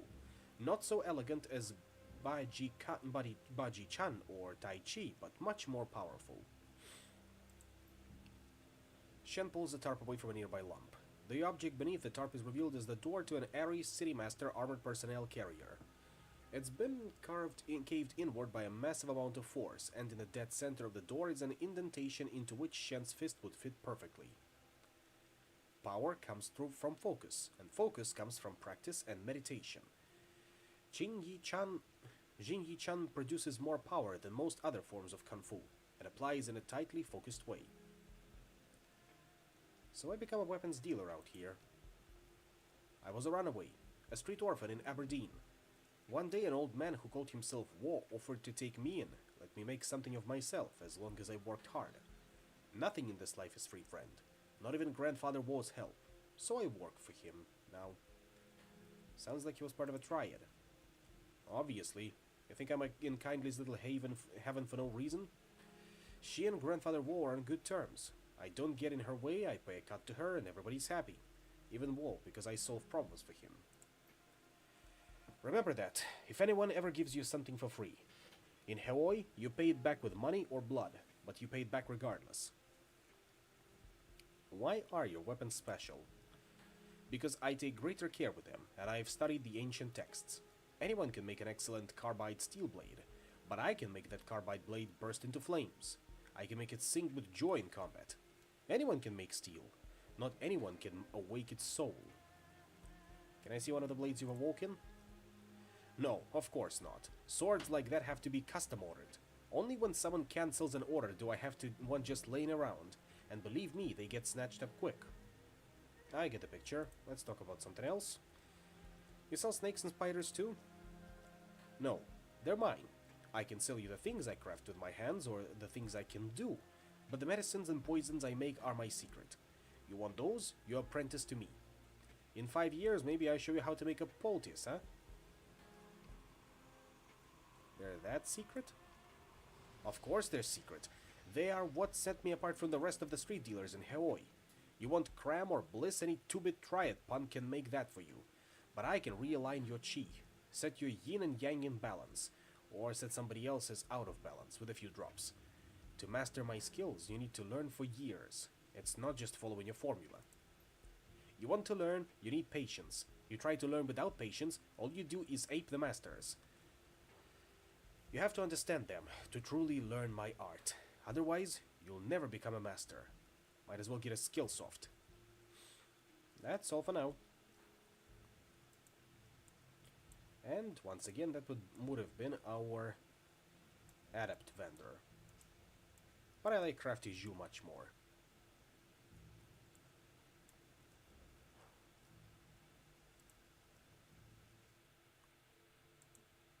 Now, about that payment data.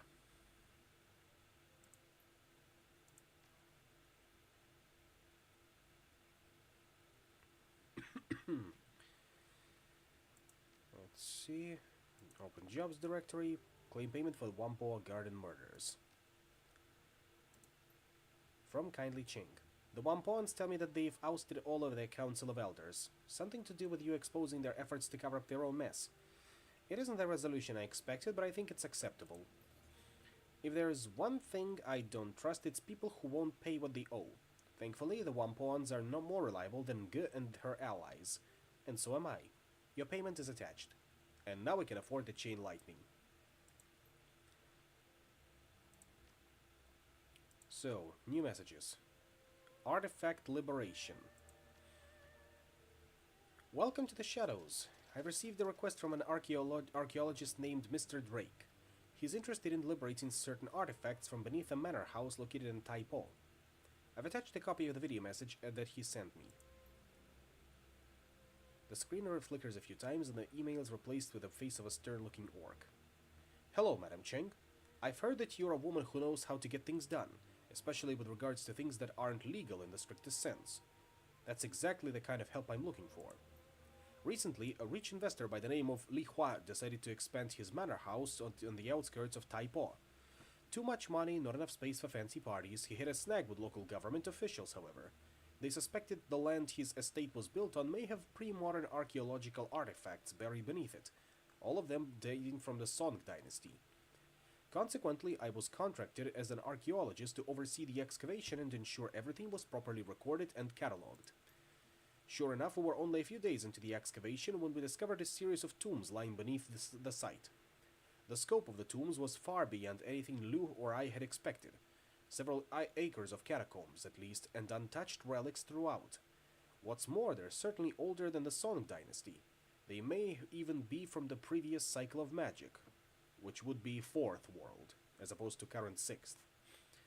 Before I could make my report to the Free Enterprise Zone authorities, however, Liu called in his allies in Tan Tien Incorporated. Liu sold the entire site to Tan Tien, who then leased it back to him. Because Tan Tien is considered to have extraterritoriality in Hong Kong, local authorities were powerless to stop Liu from looting the tombs. He immediately began building a museum, if you could call it that, atop the site. He had the goal to call his museum the Emperor's Tomb. Can you believe that? The odds of there being an actual emperor buried there are basically nil, but he does not care, anything to sell a few tickets. Liu has continued his excavations using Tan Tien contractors to expand the dig. What he didn't know is that I bugged his cobbling before he fired me. Based on what I've heard, something strange is going on in the lower levels. Workers have been disappearing only to be found dead several days later. Whatever is down there is too dangerous to be left in Liu's hands. Liu must have found my data line tap, though. I stopped receiving any information 3 days ago. The last thing I heard him talking about were a pair of ancient texts that workers had discovered. Then he issued an order that further excavation should be halted until he can secure the subterranean areas. I'm betting those texts are the case of whatever's killing the workers. I've quite a bit of experience with these kinds of dangerous excavations, but an operation of this scale is beyond me. I need a team that's tough enough to get in and survive, aren't afraid of making a mess, and who can get out with the books and whatever else they can carry. Beyond the 2 texts, I'm willing to pay very well for whatever other artifacts your team can liberate. The more valuable, the better. Don't worry, they'll be going to actual museums, not some rich playboy's mansion. I've got a second program in place that'll suppress Liu's security system. The team will have to be careful, though. There are only so many alarms I can suppress. Go beyond that number, and I'll scrub them mission. I've included a catalog of likely items to help the team appraise the most valuable ones. They don't need to be subtle. In fact, I'd prefer they make it look like a common robbery. Tell them to smash and grab what they can. Let me know when you find a suitable group of Shadowrunners. There you have it. A nice, simple robbery. Do you think you can handle something that basic, dear? I have faith in you. I think we can. Excellent. I've attached screenshot directions to Liu's estate to this message. Good luck. Don't fuck it up. Any new messages? Besides geomantic sabotage? Video. About those dreams. Gobbet's face winks onto the screen. Her rats are perched precariously on her head, and she holds a laser pointed clutched between her thumb and forefinger. Oh hey, Seattle. I hope I didn't catch you at a bad time. Why did I just say that? This is a recording. It does not matter if it's a bad time.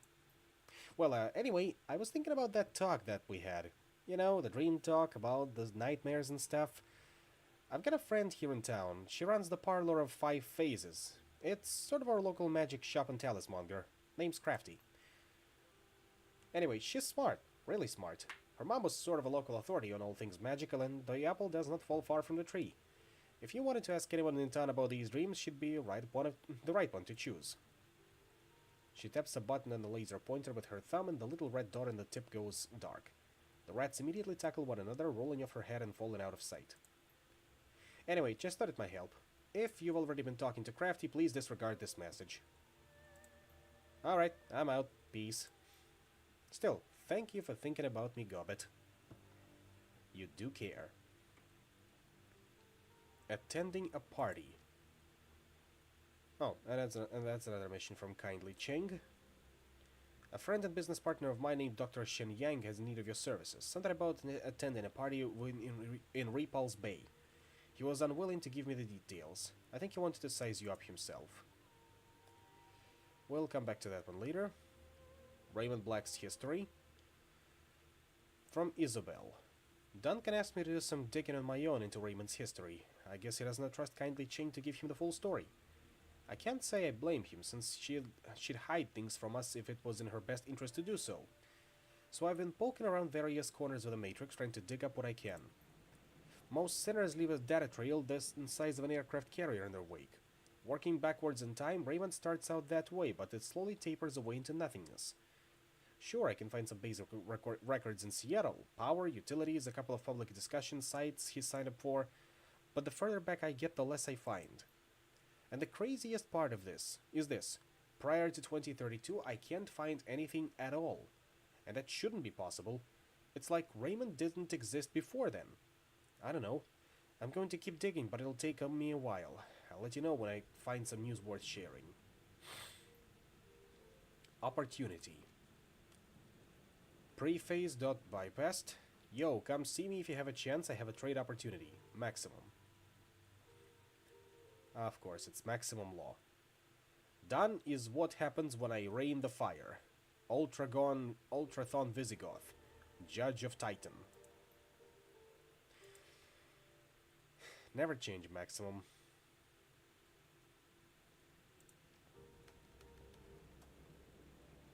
Any data we can sell? No, does not seem like it. Police shootout in Victoria Harbor. I know a lot of you are interested in that 50,000 new yen the HKPF is promising to in connection with the terrorist cell they're hunting, so I've been digging around for some better information. I think I've got some stuff of value. Wharf rat. Turns out they had a handler here in Hong Kong by the name of Raymond Black. The HKPF tried to take him into custody the day before, but were forced to kill him in a shootout. Looks like Black and the terrorists are members of the White Star Group, out of Henan. Isn't White Star all about restoring Imperial China? One of those terrorists they killed was obviously North American. Why would she be helping a pro-imperialist group? Brother 6. You got money, you can buy all kinds of person you need. You're in Shadowlands, Omae. You should know that. Feng Huan. So what do we know about Black and his band of thugs? Anything we can use to track them down? Don Jan. The data I've been able to dig up says that Black was from Henan and was distantly related to the royal family. He spent a couple of decades in Seattle making connections in the shadows in preparation for an attack on Free Enterprise Zone. I've attached some dossiers and his remaining agents. Rolling Thunder. Wonder if that's anything relevant to us. You sift through a long stream of data detailing who you and Duncan are. While the general details about your name and life are correct, many of the small details are wildly inaccurate. You're listed as having lived in Laos for the past 4 years, while Duncan is noted as having spent most of his life in prison. You move on to peruse Gobbet and Isabel's ostensible biographies. The dossier lists Gobbet's real name is Yu Chun Guai, and her place of birth is Xi'an, Shangji. According to the contents, she is 23 years old and served with the Baihu corporate military until conviction for insubordination led to her dishonorable discharge. While you can't be certain Gobbet does not speak Mandarin, the idea of her being in the military, any military, is downright laughable. Isabel, in turn, is listed as Fatima Abukar. Apparently, Isabel was educated at an early age in terrorism and piracy by the revolutionaries of the Ethiomalian territories, and is wanted in connection with the bombing 2052 bomb attack on the French embassy in Johannesburg. Given that you know that Isabel grew up here in Hong Kong, this information appears to be as laughably inaccurate as your own dossier. That's some prime misinformation someone's spreading to throw people off. Posey Bash. Alright folks, we're trying it again, this time under a super secret code name. There's no telling how long this will last, so let the bashing begin. Matrix Bard. Super secret code name, you just ran the words poetry slam through a thesaurus. Snosbert. Poetry, people, not complaints. A thief on the run. A silencer in the dark. The rat shaman lurks. Jivebert. Got one for the coyote shamans too. An unbound trickster. This shaman fears no peril. Wily Coyote. Okay, that one's pretty good. On a roll, Jivey. Here's another one, if Matt can stand it. Pulses of light glance off bright chrome. Translucent spheres encase my treasure. Mirrors and tubes and neon implode. Another day in the Matrix. Tennyson. Hey, I can do traditional. I happen to prefer the haiku because less typing. Gossamer tresses. Infinity in your gaze. Very pointy ears. Now you mad. Extra points for using gossamer correctly in a sentence. I like elves. Gee, thanks. Jivebird is still in the master of the haiku. In fact... Oh, graveyard creeper.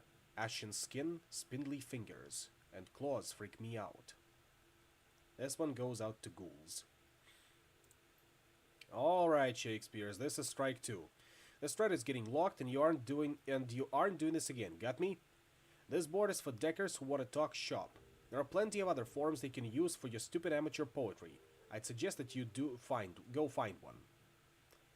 Man, mods out here to ruin all the fun. Top shelf sublet, available immediately. Look, like the title says, good location, cheap rent, serious offers only, please. Harbor rat. Lots of rats out there. What do you mean by top shelf? As in a fancy corp condo? How do you manage that? Shenzhen Joe. Ah man, it's literally the top shelf of the converted maintenance closet I live in. You're joking. No joke. It's cheap and the location's good, right near the Temple Saint Night Market. And it has super fast access, just in case you need to get in and out of the Matrix quick. I'm not the sort to ask questions. There's just about enough space to stretch out your legs lying down, and there's a ceiling hook to for your gear. What do you say? I don't know. I need a place, but still. A shelf in a shared closet? Screw that. I've got a sweet pad to rent that you can have all to yourself. It's not Victoria Peak or anything, but it is a bargain. Hot Pot 888. Sure. Where's that? Kowloon Walled City. It's one of the new construction units on the outer edge. Nope. Disagree immediately. I'll throw in a second ceiling hook. Deal? Okay, message me and we'll work out the nitty-gritty. See? Everybody knows that it's better to get anywhere else than Kowloon Walled City. Seriously? The Walled City isn't that bad. My apartment is huge and it even has windows. I'll be the Harbor Rat's rent. In fact, just tell me what you want to pay. Hello? No. No, thank you. Looking for decker. Looking for experienced decker for a discreet milk run on a supply house for purveyors of recreational substances. Potential for a longer-term arrangement. We're a team that has been together for years, running your basic heists and the occasional transport gig. We've got a reliable fixer and long list of happy clients. Requirement: you must have a good sense of humor. Give me some New Yen 888. Hey, are you willing to give a newbie a shot? I've been in and out of Matrix since I was in school. I raised some creds doing odd jobs, so I've got a hot new cyber deck that I'm itching to try on a real run. I'm a Zoom. I don't know, man. Would really like to find a long-term decker, and you kinda don't know shit. You said so yourself, sorry. Aw, come on. You said it was a milk run. How else would a Shadowrunner start if not with an easy gig? I'm being upfront with you. Doesn't that count for something? Fine. I got a test for you. You hack this guy, Captain Scone, and change his password to erotic massage. I'm on it. Thanks. Done. Am I in or what? Say yes, say yes. What the fuck? Amazon, may I introduce you to our rigger, Captain Scone. You'll make a fine addition to our team. Thank you. You won't regret this. You gotta stop getting people to hack me, gimme, or you'll be looking for a new rigger next. Aw, you know what? I know that you love me.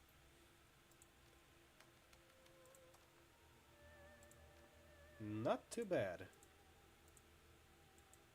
Go to Emperor's Tomb Museum to liberate artifacts. Meet kindly Chink's friend.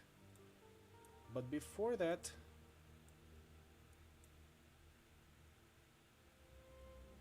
let's grab some shut-eye. You wake with a start, your limbs bound up in a sweaty tangle of linen bedsheets. An incredible sorrow swells in your chest. You feel empty, half-starved, and alone.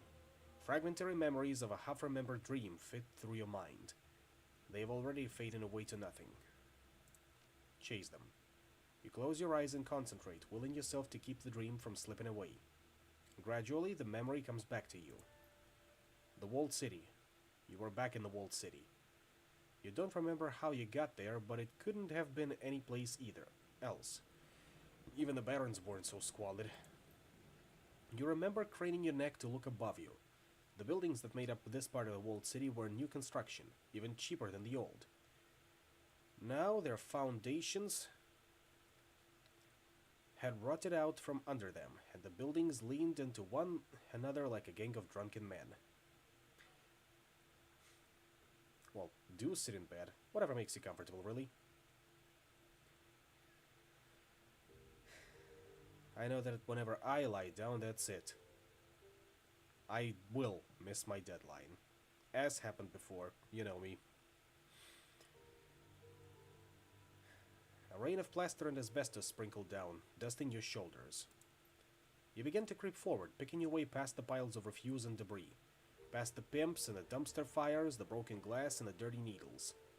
The air reeked of rotten sewage and industrial waste, a disgusting melange that caught in your sinuses and crawled down your throat. You gagged on the stink, but it didn't slow you down. In the back of your mind, you knew that you had no reason to be doing this. There was nothing for you in the walled city. You shouldn't have been here. But the rest of you was hungry. Unbearably, indescribably hungry. And that part of you knew that if you keep moving, you'd finally get to eat. As you forced your way deeper into the walled city, locals stood at their windows and stared. Inexplicably, some of them dropped to their knees. You kept moving. You could see something in the distance. A silhouette. Something enormous, at least twice the size of a troll, but delicate. It was beautiful. You lie down once and baboom, it's morning. Or you don't change into your pajamas and then you wake up at 2 a.m. In order to get something, in order to actually get changed, shut down your PC and get some proper sleep. The huge figure beckoned you, gesturing with slender limb. An explosion of warmth filled your chest and you knew that if only you could reach it, your problems would be over. She, would make all of your sorrows disappear. You moved forward at a crawl, but the figure felt impossibly far away. You reached out, calling to her, and then you woke up. The empty feeling in your stomach slowly fades, taking the strength and vibrance of the memories along with it. How peculiar.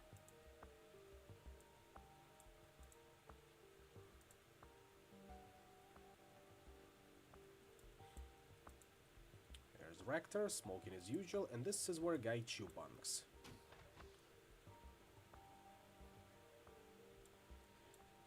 Much more than tall lady, believe me. Anyway, I think they'll have something new to say, so let's see here. Rector's shop is in sweltering hot, even more so than it was the first time you stepped inside. The whir of actuators accompanies the fine motions of the manipulator arms that hang from the ceiling. They're turning an object over and over in their articulated hands, soldering wires and hammering rivets. Ah, my friend, welcome back. Rector touch-types a series of commands into his bracer, and the arms relax into an idle posture. He smiles at you, a cigarette dangling from his lip. There, that's better. Now, what can I do for you?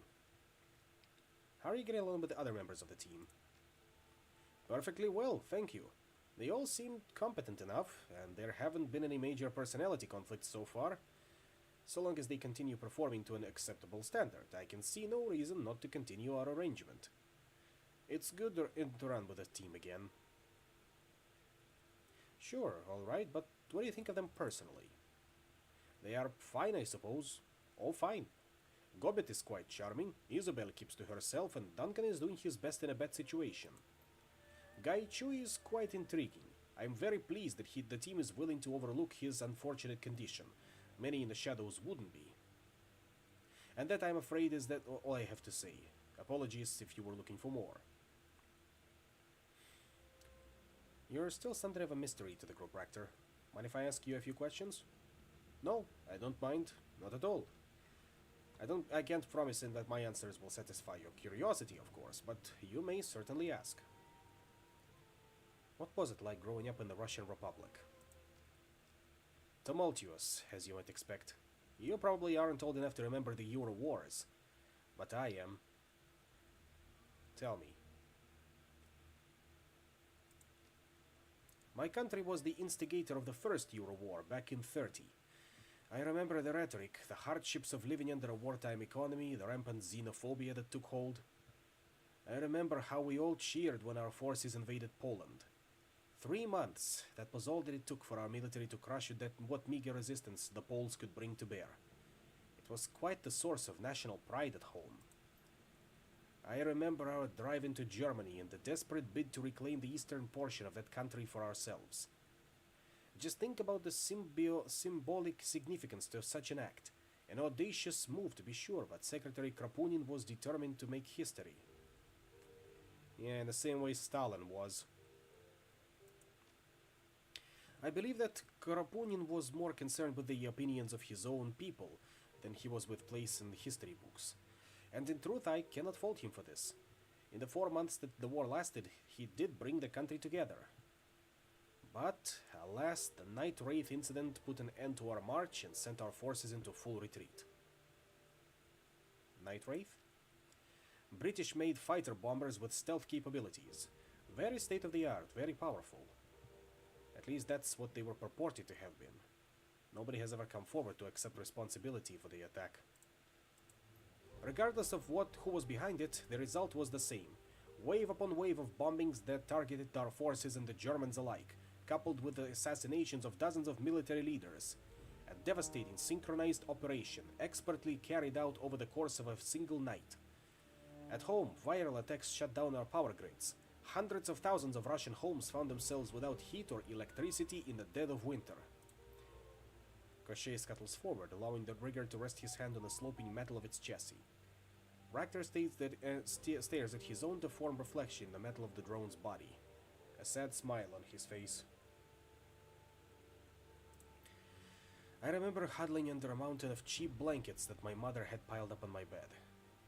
They did little to protect me from the cold, but they were something that I could hang on to.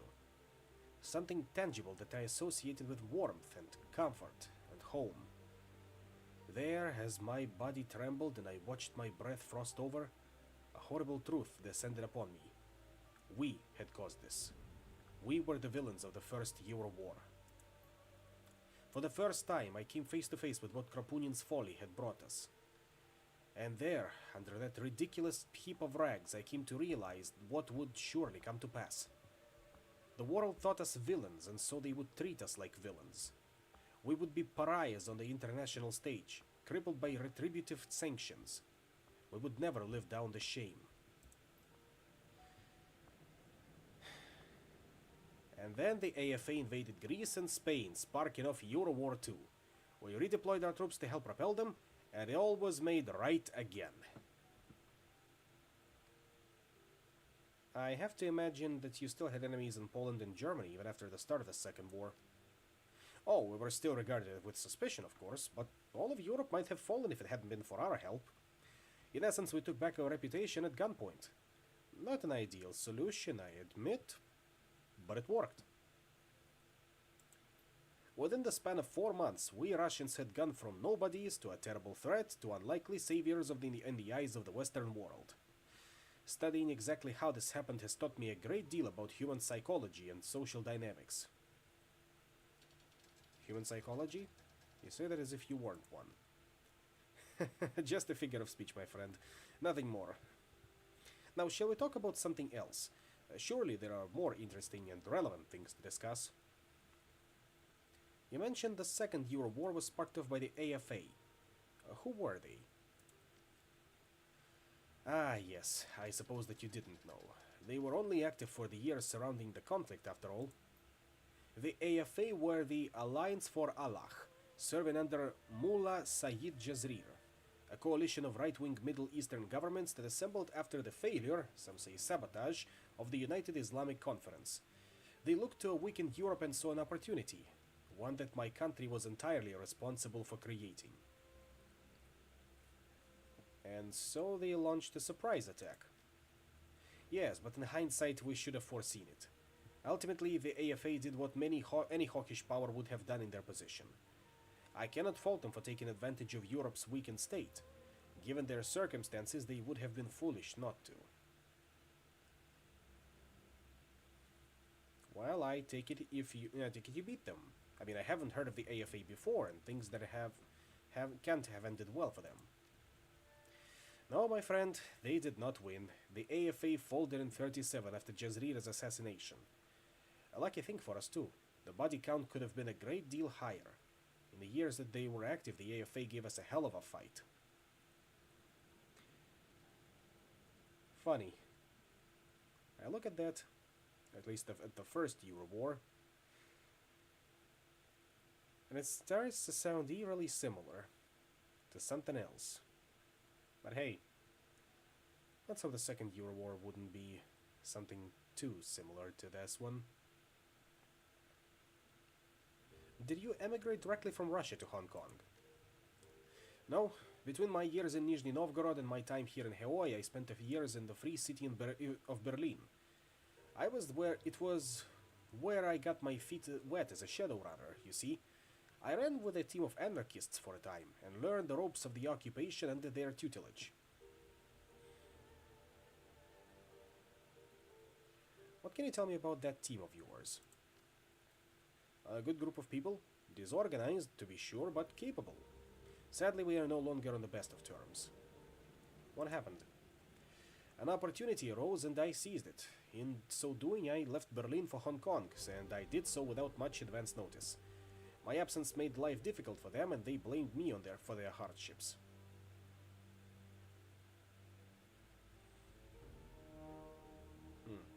Well, you're a grown man. If you wanted to leave, you were under no obligation to stay. Thank you for taking my side, but I can see their point as well. As I said, my departure caused some complications for them. That said, I haven't lost any sleep over it. I merely did what I had to do. He looks away, a wistful expression on his face. Koshchei scrapes the ground with its forelegs, its sensors fixed firmly on you. Ultimately, I would say that my time in Berlin was quite educational. Different from my earlier time in Russia, to be sure. As I said, the experience was invaluable. Ultimately, though, Hawaii is probably best suited to my sensibilities. How so? Life in Hong Kong is more structured than it is in Berlin. Things make sense here in a way that the Flux State didn't. I have an orderly mind. Everything is in place, neatly labeled and filed away. This approach is what allows me to make sense of the world. To say that the people I knew in Berlin thought differently would be an understatement. And why did you move from Russia to Berlin? When we first met, I told you that I parted ways with Grisha Naviakor under unfortunate circumstances, yes? You mentioned it. These same circumstances led me to Berlin. I was wronged and I would not find recourse in Russia.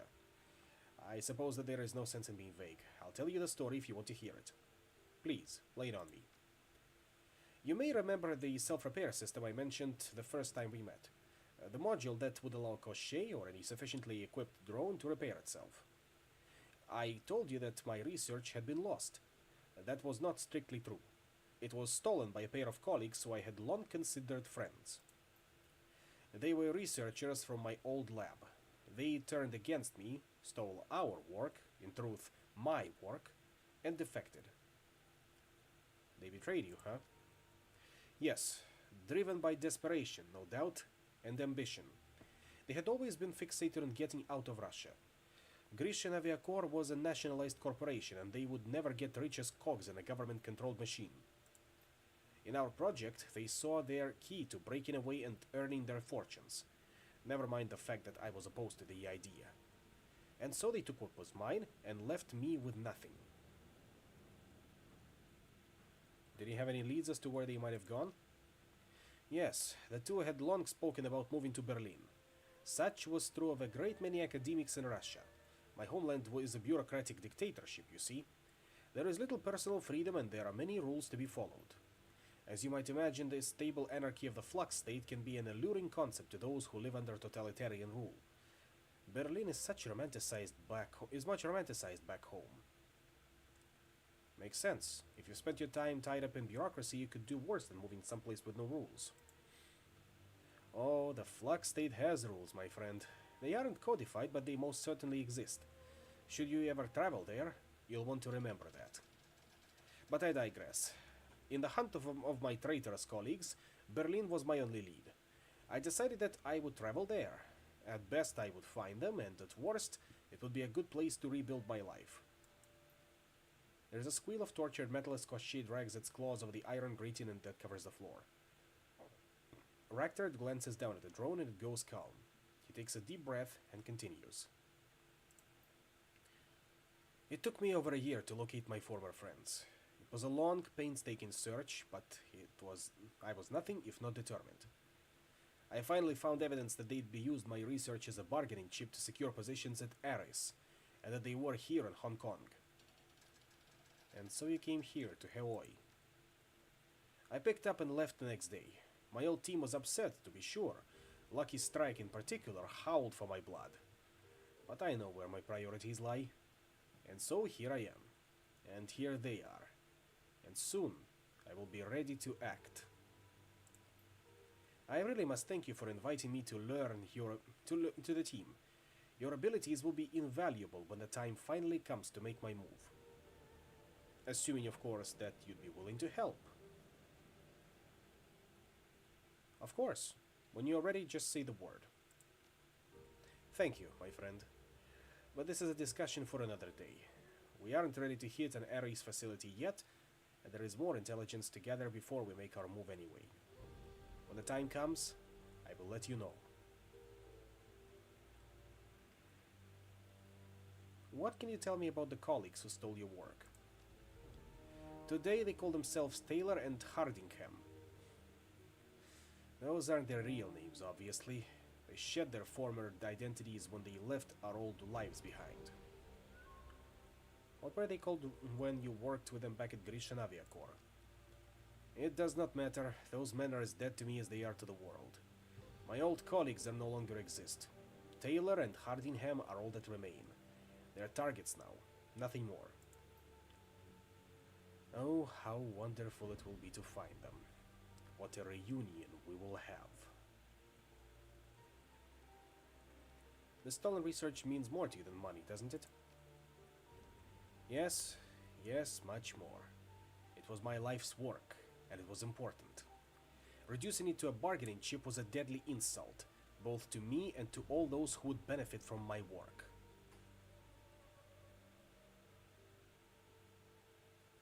You say that with almost religious fervor. Religious? No. Religious superstition is a relic of the past. I welcome the future. A future that my research was intended to help usher in. Superstition? You live on a boat with a pair of orcs, one of whom uses magic on a regular basis. You're putting words in my mouth. I never dismissed magic as superstition. Magic is an observable, measurable phenomenon, as real as the laws of thermodynamics. What I said was that religion, in the classical model, is rooted in superstition. I stand by that analysis. Now tell me, my friend, are you familiar with the concept of transhumanism? The transformation of humanity as a species by technological means. Huxley coined the term in the late 1950s, I believe. Brave New World. Yes, that's right. The seeds of the idea trace back even further, to the 1920s and J.B.S. Haldane, but it was Huxley who popularized it. And now the transhumanist vision has progressed beyond philosophy. It is fact. Look around you. Cybernetics are a fact of everyday life. The synthesis of man and machine is the crowning achievement of meta-humanity as a people. I believe that we are well on our way to a truly post-human future, one in which the synthesis of man and machine is perfected to the point that the terms become interchangeable. In such a future, the capacity for unlimited self-repair would be indistinguishable from immortality. You can see then why the theft of my research came at such a blow. My former colleagues hadn't just stolen from me. They'd taken my contribution to the future of our species and reduced it to a bargaining chip.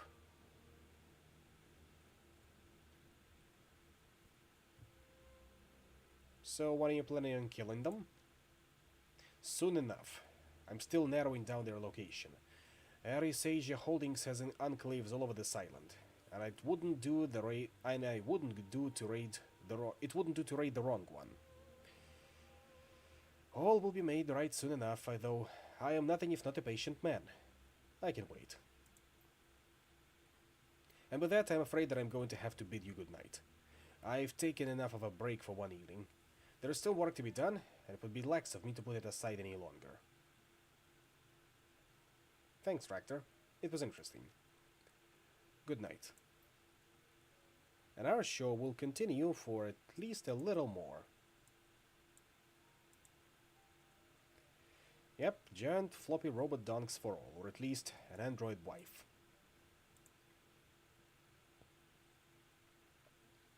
The storage room that functions as Gaichu's cabin is a cramped, overheated mess. Piles of old ship parts share space with tarnished cookware, flats of instant noodles, a collection of cast-off clothes, and reams of diagnostic manuals for obsolete computer hardware. To top it all off, there is barely any light whatsoever. All of the bulbs in this room are missing. Gaichu is busy moving boxes around, apparently in an effort to carve out some personal space amid the junk that he shares with his cabin with. As you enter, he cocks his head and turns around. Welcome to my sanctuary. I apologize for the lack of light, as I did not need it. Gobbet took the bulbs for use elsewhere. How can I be of assistance? I just wanted to see how you were settling in. I live. I am among those who can make use of my services and who are not attempting to claim the bounty on my head. Is that not enough for now? I need to talk to you about your condition, being a ghoul. As you wish. You are my benefactor, and as such I yield to you. Ask then. I will do my best to answer. No, not throwing in the towel yet. Aside from being blind, how has it affected you? Aside from my heightened senses of smell and hearing, I'm stronger, tougher, and more resilient than any mundane human. I can achieve feats of physicality that are normally restricted to adepts and those with extensive enhancements. These as well. As sharp as any small knife. I prefer my sword, but in a grapple they come in extremely handy. He draws one nail over the surface of his shoulder plates. A hairline spiral of armor peels off in the nail's wake. Do you still need to sleep? Unfortunately, I do. I am not an undead creature of legend. If I manage to unlock the secret of rest without sleep, I will be certain to inform you. Just a reminder that ghouls and vampires are different things. I thought ghouls were all animalistic predators.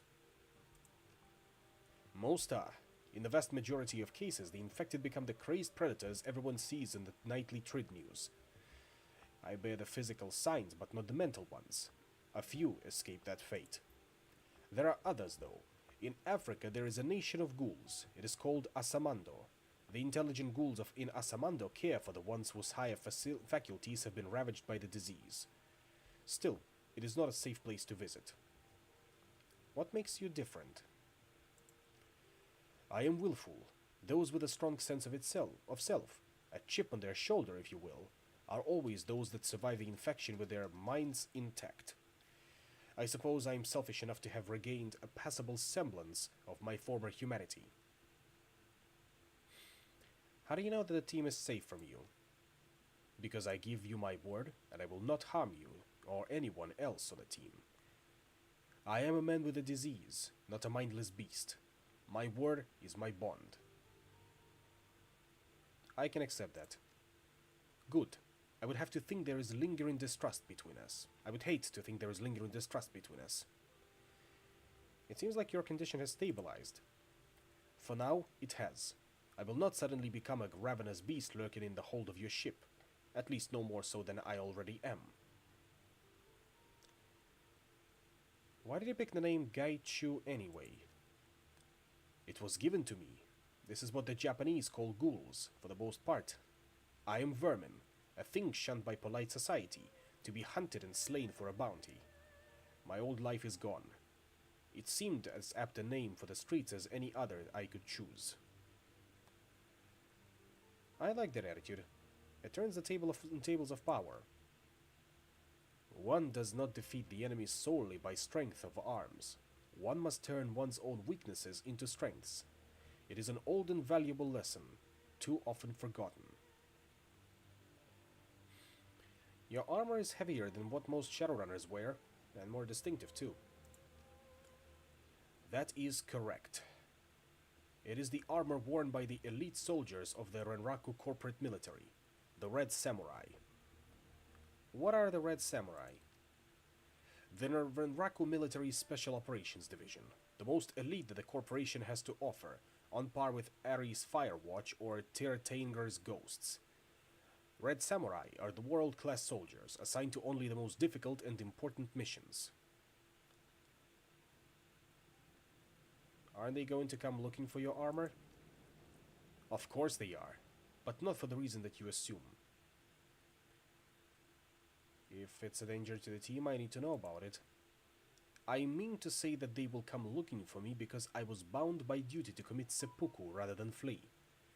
Obviously, I have failed in my duty, and there is a grave insult to that embarrassment to the team. You are a Red Samurai? Indeed. For the entirety of my adult life, I was a member of the Renraku military, specifically the Red Samurai. That changed relatively recently. I feel the reasons are abundantly clear. Hence, I still possess my armor, my sword, my training. They have served me well in both my previous life and in this one. Did you grow up in a corporation? Yes, in Keihanshin, the Kyoto-Osaka-Kobe sprawl. It is less populated than Neo-Tokyo, but not by much. I grew up in East Kobe, where my father was posted in a Renraku complex. Gaichu roots around in a nearby box, running his fingertips over several chips before deciding on one. He slots it into his PDA, and the TRID photo flickers to life in the space between you. A young man, obviously Gaichu, leans against the railing which overlooks a sprawling harbor complex of skyscrapers and cranes. His school uniform is ripped and the beginnings of a black eye are forming. Abrasions cover his knuckles and blood dots his pants. Despite this, he's grinning like he's just won the lottery. Vibrant. Fierce. Looks like you haven't changed much. How do you mean? I am unable to see which picture is being displayed. You look like you get in a fight. Ah, that must be on Mount Maya. If I remember right, I gave better than I got in that fight. 3 against 1, but they were out of shape and cocky. I used to cause a lot of trouble when I was in school. My father was constantly raging that I had no sense of responsibility, and that I needed to take life more seriously. The final straw was when he bailed me out of jail. That would have tried Raymond's patience too. That is the curse of fathers everywhere, to have their children give them ulcers. Especially true for high-strung authoritarian ones like Yasuijiro. My friends and I stole a delivery van. It had a shipment of Shiawase Simsense decks, brand new, very expensive. We were going to fence them and use the money to take a trip to Okinawa. Are you familiar with what it's like to grow up in a corporate family? Not a clue. You have to understand, children are trained to hate rival corporations. We did not regard the theft of Shiawase goods as illegal. We were simply doing our part to ensure Renraku's supremacy. This kind of behavior is ignored and even tacitly encouraged by company media. Unfortunately, we were caught by Shiawase security, not Renraku. You think your father approved, even secretly? I doubt it very much. For him, the activity was not the issue. It was that I was caught and embarrassed both the company and him.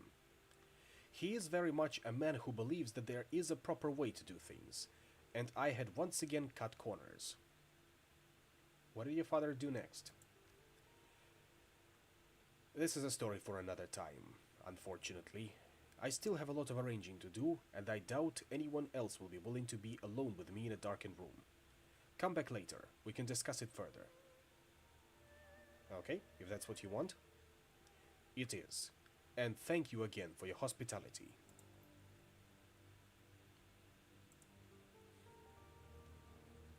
Gaichu's box of personal effects is overflowing with a collection of souvenirs, mementos, and knickknacks. There is no rhyme or reason to the collection of items. They appear to have been thrown in haphazardly. Laying atop the box are a collection of antique Japanese coins inside an overturned wooden mask, and a black lacquered box with gold inlay. Ah, I see you have found my box of personal effects. Please feel free to examine whatever you like within it. Just take care to put them back when you are done. I do not own much, but the things I keep are very precious to me. They're all that remains of my former life. Wooden mask. We have already seen that one. The expression, while kindly, is ambiguous and uncanny. Viewed from above, the expression is one of calm contentment. Shifting the mask to view it in an upward angle causes the expression to seem melancholy, almost pained. What's this wooden mask, Gaichu? It is a mask from the historical No play, Ikuta Atsumori. The face is that of a young samurai, Taira no Atsumori. I had a collection of a dozen or so No masks when I was younger. That is the last remaining one, and my personal favorite. What's the difference between a normal play and a No? No actors wear those masks to cover their faces. The angle they hold themselves at changes the expression on the mask, so the acting is highly rigid and controlled. The entire performance is highly ritualized. There is no measure of improvisation allowed, only refinement of the prescribed form. The words are sung like in a Western opera and accompanied by a set of musicians known as Hayashi. The Hayashi keeps time with several drums, a flute, and a chorus. A chorus in the Greek theatrical sense, I mean. Unfortunately, No is an unpopular art in modern times. I expect this is because all the plays are conducted in classical Japanese, which is not comprehensible to the general public. I have heard that the creators of No, a father and son in the 14th century, took inspiration from magical rituals at Shinto shrines. It is said that by placing masks upon their face, the actors become possessed by the spirit of the character they play. There are worse fates, I think, than to embody the spirit of a tragic warrior like Atsumori. What's the play about? A young man travels with a priest who raised him to Ikuta Shrine to commune with the spirit of his father, Taira no Atsumori. The young man's father died at the Battle of Ichi no Tani when the son was only a baby, and he wishes to know who his father was. The pair stay the night in a small hut. In the night, the hermit in the hut explains that he is the ghost of Atsumori. Atsumori had been granted a brief reprieve from his time in the afterlife to meet his son. During the night they speak of the battle in which Atsumori was killed, the history of the Taira family, and their philosophy.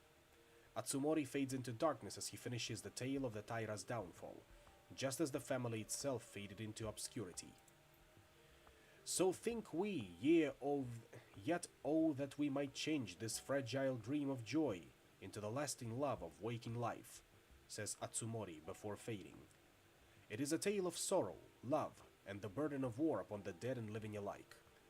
The price one pays for war is not always in one's own blood alone, but in the shattering of one's own family. Why is it your favorite? A measure of civic pride, I suppose. And I like the story. Taira no Atsumori died at the Battle of Ichi no Tani, just outside Kobe. The play takes place primarily at Ikuta Shrine, which is located in downtown Kobe. In old cities in Japan, especially in Keihanshin, I have always felt there is a sense of history wherever one looks. The skyline may have skyscrapers and delivery drones, but the foundations are laid on the bones of the dead. I think it is important to remember their sacrifices and joys, sorrows and glories. This is why sometimes I worry that I am a sentimentalist at heart. Nothing to be ashamed of, Gaichu.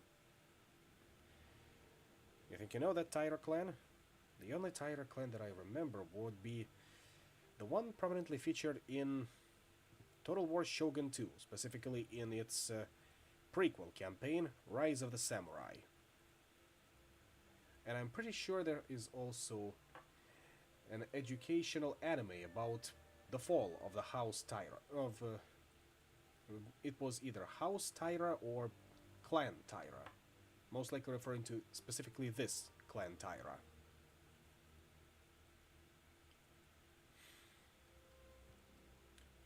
Lacquered box. The box is a deep, glossy black cube. The edges are corners are rounded rather than sharp, and the gold flake inlay across the surface glitters even in the dim lighting of the room. Sliding the top off, the interior contents are revealed.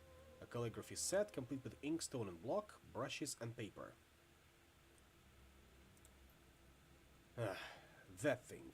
It's a beautiful set, but it is a shame that I am unable to make use of it. Surely you used to be able to. No. My handwriting has always been absolutely terrible. Whatever fanciful stories you may have heard of being able to tell a swordsman's ability by his handwriting, I assure you that they are wrong. The set was a gift from a professor of Japanese literature. He appreciated my interest in the classics, the tale of the Heike, the tale of Genji, the collection of 10,000 Leaves, etc. I think he wished to encourage me to cultivate non-martial interests. I appreciated the gesture, but my attempts at fine calligraphy mostly resembled excited chickens prancing over paper, their feet soaked in ink.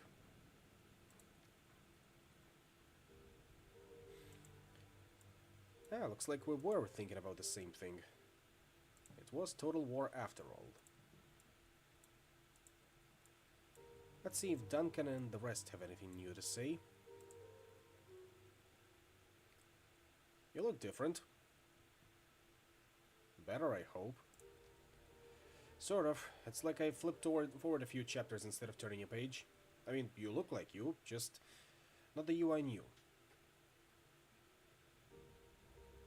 I get it. You're you too, just a lot leaner. Yeah, remember how Lockjaw used to make fun of my gut? He used to call me Duncan Donut. I guess I got tired of the whole running out of energy walking upstairs thing.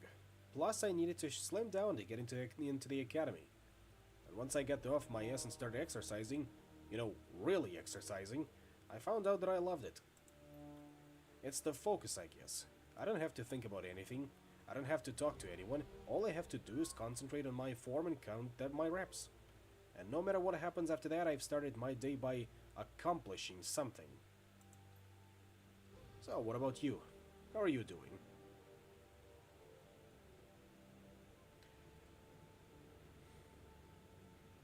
About how you'd expect. Been better. Well, I gotta tell you, you're good at running this crew. But there's something I still don't completely understand. What do you get out of being a Shadowrunner?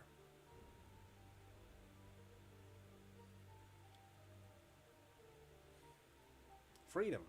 I'm not a cog in a corporate machine. Sure you're not. Come on, think. Of course you're a cog. Everyone's a cog. Whether you're working for them, consuming their crap, getting brainwashed by news media that they control, voting for the people that they put in front of you, or being policed by people that they own, you're a cog. And you're the lowest kind of cog. A Shadowrunner, a disposable asset, sinless, slithering through the cracks of society, doing jobs that are too dirty for the corps to do themselves. You don't even appear on a corporate balance sheet. You make it sound so unglamorous.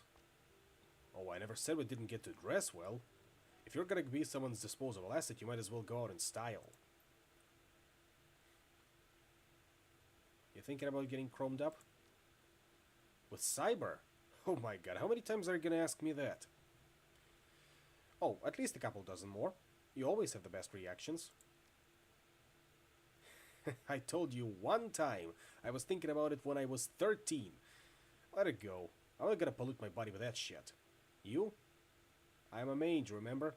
Chrome and magic go together like crude oil and peanut butter. Yeah, I guess you've got a point there. That's a good thing, by the way. Better to keep yourself whole and in touch with the world around you. I may not have magic, but I know that's true. I want to talk about you and me. Yeah? Yeah, I guess now's as good a time as any. You start. You're not acting like Duncan Wu that I grew up with. What made you decide to become a cop? I needed structure. Bad. You know that better than anyone. I was already hardcore when we met, Mr. Ultraviolence. I'd do anything to get a rise out of the guy I was rolling with. Gouging eyes, inverting knees, curb stomping, that shit got me cheers. I was like a pit fighter, bloodletting for the crowd, and I learned to enjoy it. but I never learned how to block out the memories of their screams when I was lying in bed at night. The guilt started eating me alive, and then I was scared to be alone with my thoughts. So I tried to drown them out with all the things that you drown things out with. How bad was it? Pretty nasty. But that was before we met. When we squatted together, and later when we were living with Ray, I was still a violent son of a bitch, but basically under control. That was because of you. You were the voice of reason. And the brains.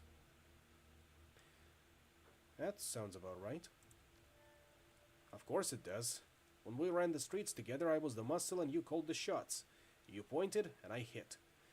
But later, after Ray got me some counseling, I realized that I let you call the shots so that I wouldn't have to, because I knew what I wanted was wrong. By following your lead, I was deflecting my own guilt onto you. It was your decision, not mine. I could just knock heads and walk away clean. You know, don't look at me, I'm just doing what I'm told. And then you left. Without you there, I knew that I was in serious trouble. The poster boy for anger management issues. Raymond could provide a stable environment, a decent therapist, and money for prescriptions, but... You know Raymond. He is an egghead engineer with a philanthropic break, not a drill sergeant. And a drill sergeant, what was I needed? I needed structure and discipline in a way that he couldn't offer me. I needed a cage to keep myself in line. So I found myself a cage made of rules and procedures and training.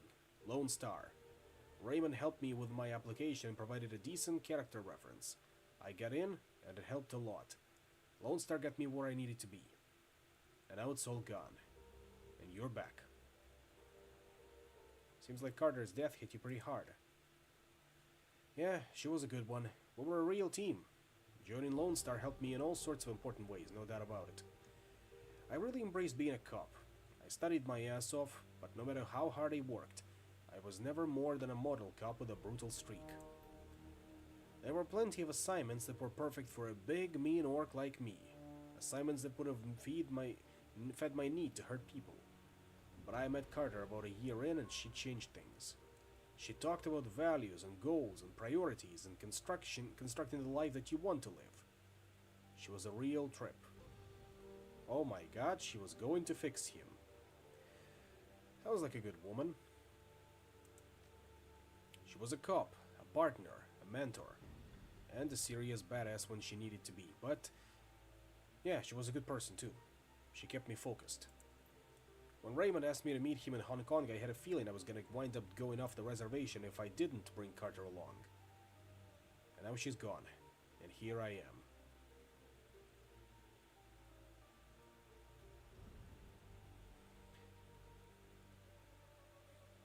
I say that you honor her memory by showing her how much you've learned. I'm sorry, did you just give me sage advice?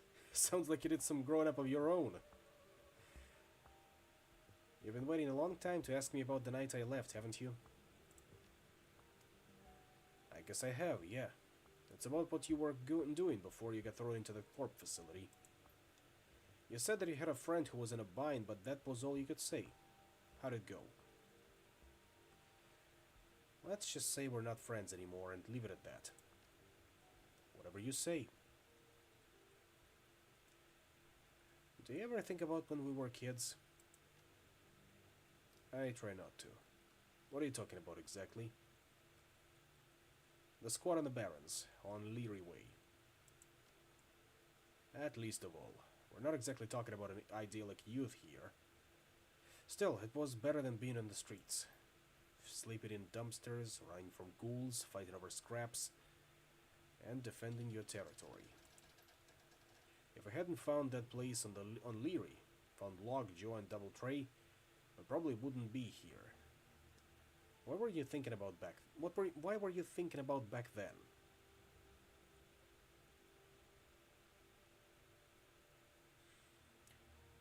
Just thinking about that thing DT used to say. Improvise, adapt, overcome. That's how you beat the street. I remember. I remember Double Tray saying that. It was while we were living between the Red Hot Nukes and the 162s. Crazy-ass dwarf anarchists on one side and flesh-eating ghouls on the other. Those are the days that you long for?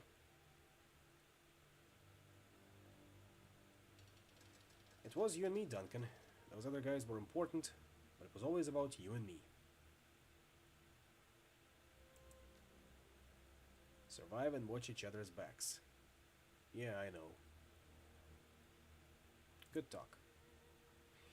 Yeah, later would be good. Don't get me wrong, catching up is nice, but I'm not used to being as social as this. That's one of the reasons why it was so nice to work under Carter. We both appreciated long silences. Again, sorry, man. She seemed like good people. It's all good. She's gone, and I've accepted that. I guess it's just been a big day is all. Anyway, good talk. I'll catch up with you later. Duncan may be adopted family, but he is family nonetheless. Somebody you hold on to. No matter what.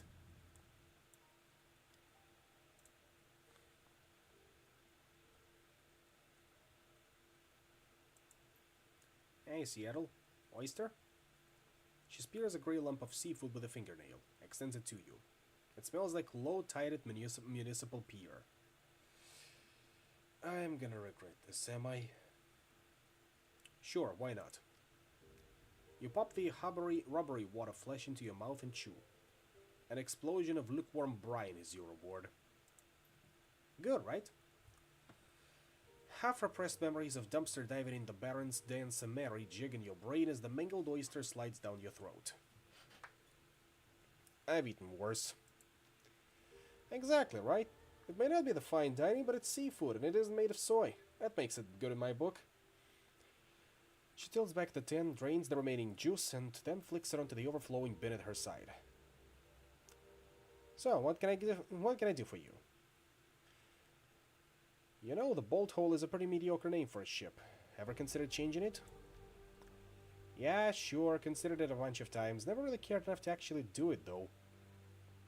You want to call her something else? I'm open to it. Those are all pretty good suggestions. Defiance, Revenge, Doge Your Empress, Kraken, Big Texas.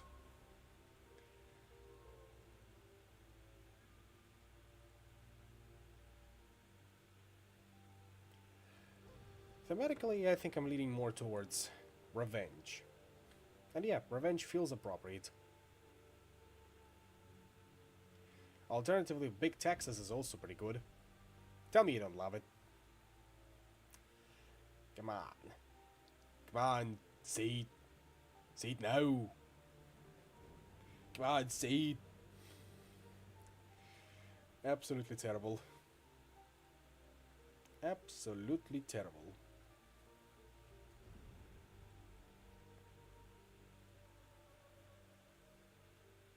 The Revenge feels appropriate. Yeah. Yeah, I like it. Okay, Seattle, the Revenge it is. Yeah, that feels right. Well, too late about that one.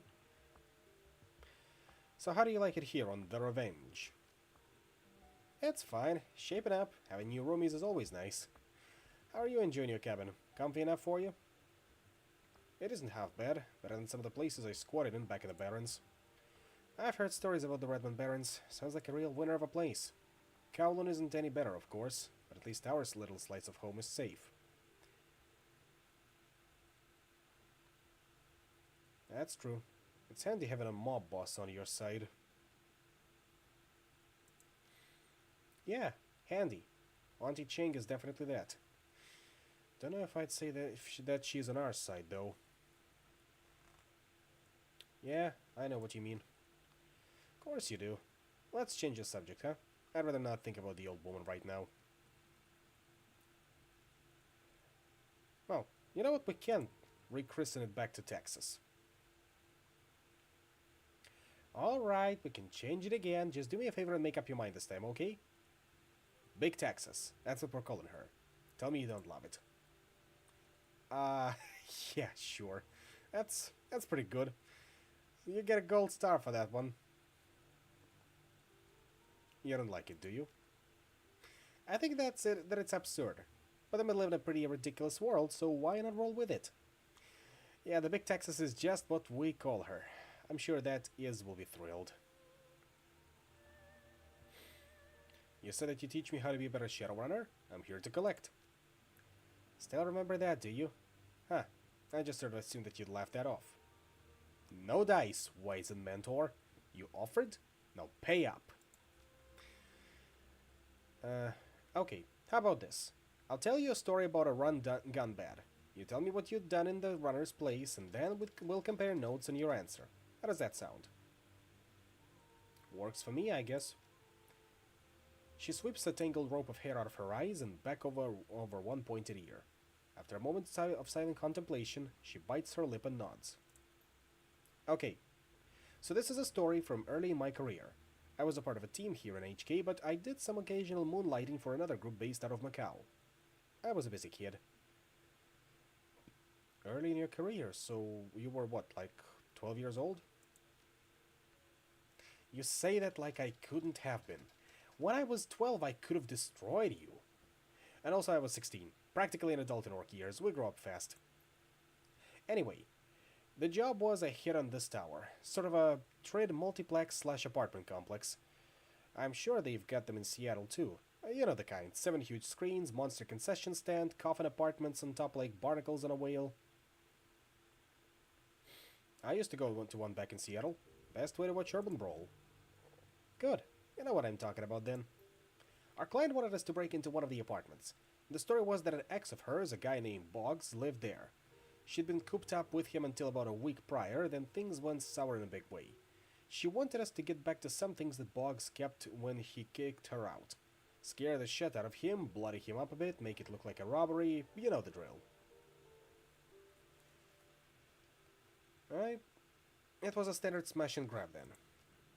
Yeah, it was a pretty bush league gig, but the pay was decent enough. Not the sort of thing you'd turn down. So anyway, Sibilance, that was our group leader, had a plan. We knew that we had to go in quiet because of the Metroplex had a panic system wired directly into the HKPF. If we'd gone in shooting, we'd been drowning in cops within 10 minutes. Seb thought that we could maybe take advantage of the apartment's terrible soundproofing and kick in Boggs' door when the movie got loud. We'd camp out near his doorway, wait for the ceiling to start raining plaster, then smash our way in, but then his neighbors none the wiser. That sounds kind of familiar. Yeah, it's pretty close to what John Wilkes Booth did when he assassinated Lincoln. Sib was an amateur historian, used to bore the rest of us to tears, but I guess it could occasionally come in handy. So we waited in the hall, just like Sibilance planned. We had a guy in the elevator, another at the stairs. I was waiting by the floor's communal kitchen. Sib took up a position by the door. She had these cyber legs that she dumped a ton of new yen into. Hydraulic jacks, strength enhancements, the works. The girl could probably leg press a dump truck.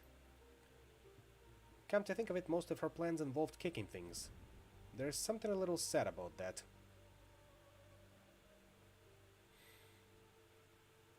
Focus, Gobbet.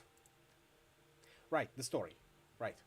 So we heard a boom from downstairs, felt the walls shake with the reverb. Sib wheeled back and gave the door a massive kick, just as she'd planned. From where I was standing, I couldn't really see what happened next. I could hear a massive crack as her boot slammed into Duraplast. The door flew off its hinges. Exploded off might be a more accurate phrase. A second later, we heard an ungodly crash. There was a moment of silence. Then Sib let out this little gasp. The apartment was in shambles. It looked like a hurricane had hit it. Everything was trashed. Everything but the door, which was miraculously still in one piece. Remember that this was a coffin apartment. It wasn't much wider than the door was to begin with.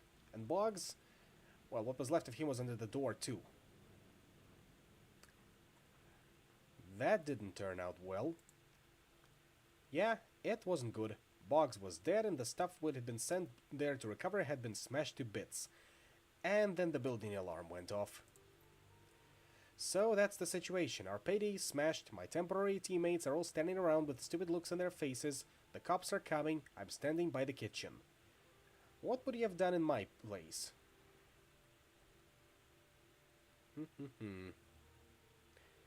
I'd have tried to improvise. Was there anything in the kitchen that you could use to resolve the situation? Good thinking. As it happens, there was, and I knew just what to do with it. A thought popped into my head and I just went with it. That's a lesson to remember, Seattle. The first answer that you come up with is almost always the best one you're gonna have, so just roll with it. Don't second guess yourself, don't hesitate, just act. You'll live longer that way. Also applicable to any real-life situations. Now, when I think crowded theater, I think place where you can't shout fire, because it'll cause a panic. And then I thought, cops don't charge into burning buildings, they help people get out of them. And as it happened, I had the means to create real, genuine fire sitting right across from me. A pair of industrial ovens. You set the building on fire? I encouraged it to burn, opened the gas vents wide, set the ranger on a timer, and motored back into the hallway.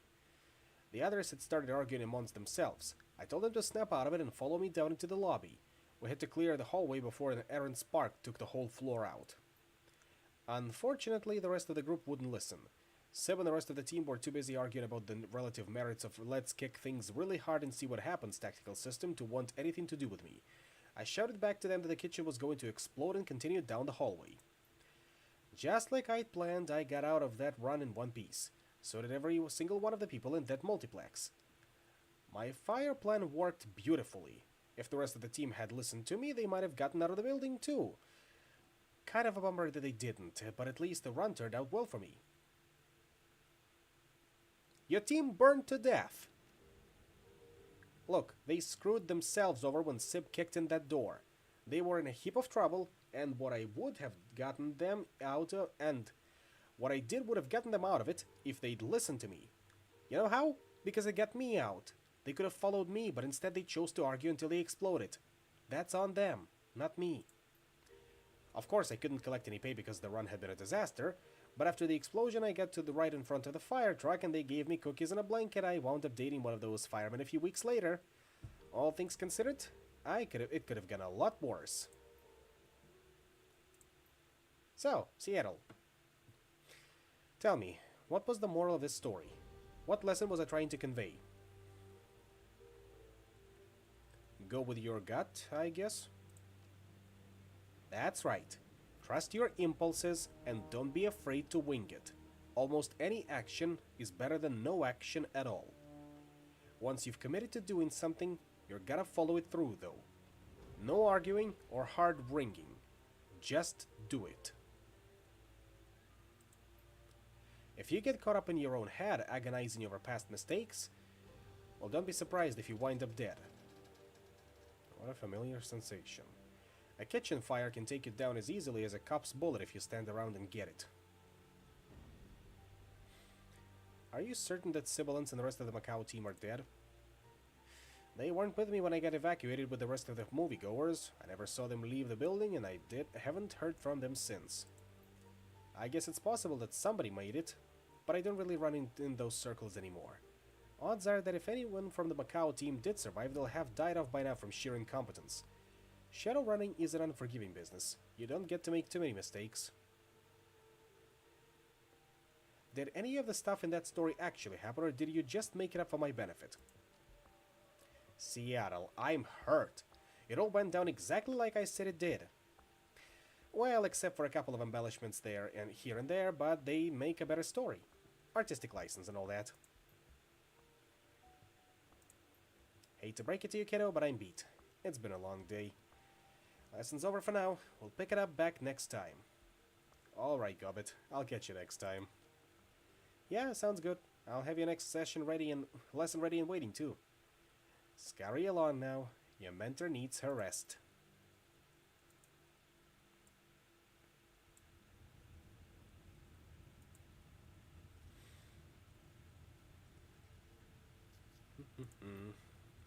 Hello down there. It's good to see you again. Isabel smiles down on you from the monitor, her outlines scintillating with blue-white light.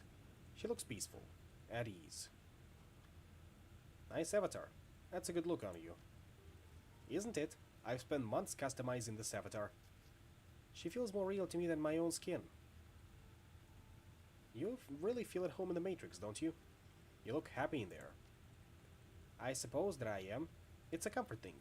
As long as I'm jacked in, I can be whoever I want to be. Whatever I want to be. Out there in meat space, I usually feel uncomfortable in my own skin. And I'd probably just leave it in here if I could. I've heard about deckers who've tried it. It never turned out well. Dehydration is a bad way to go.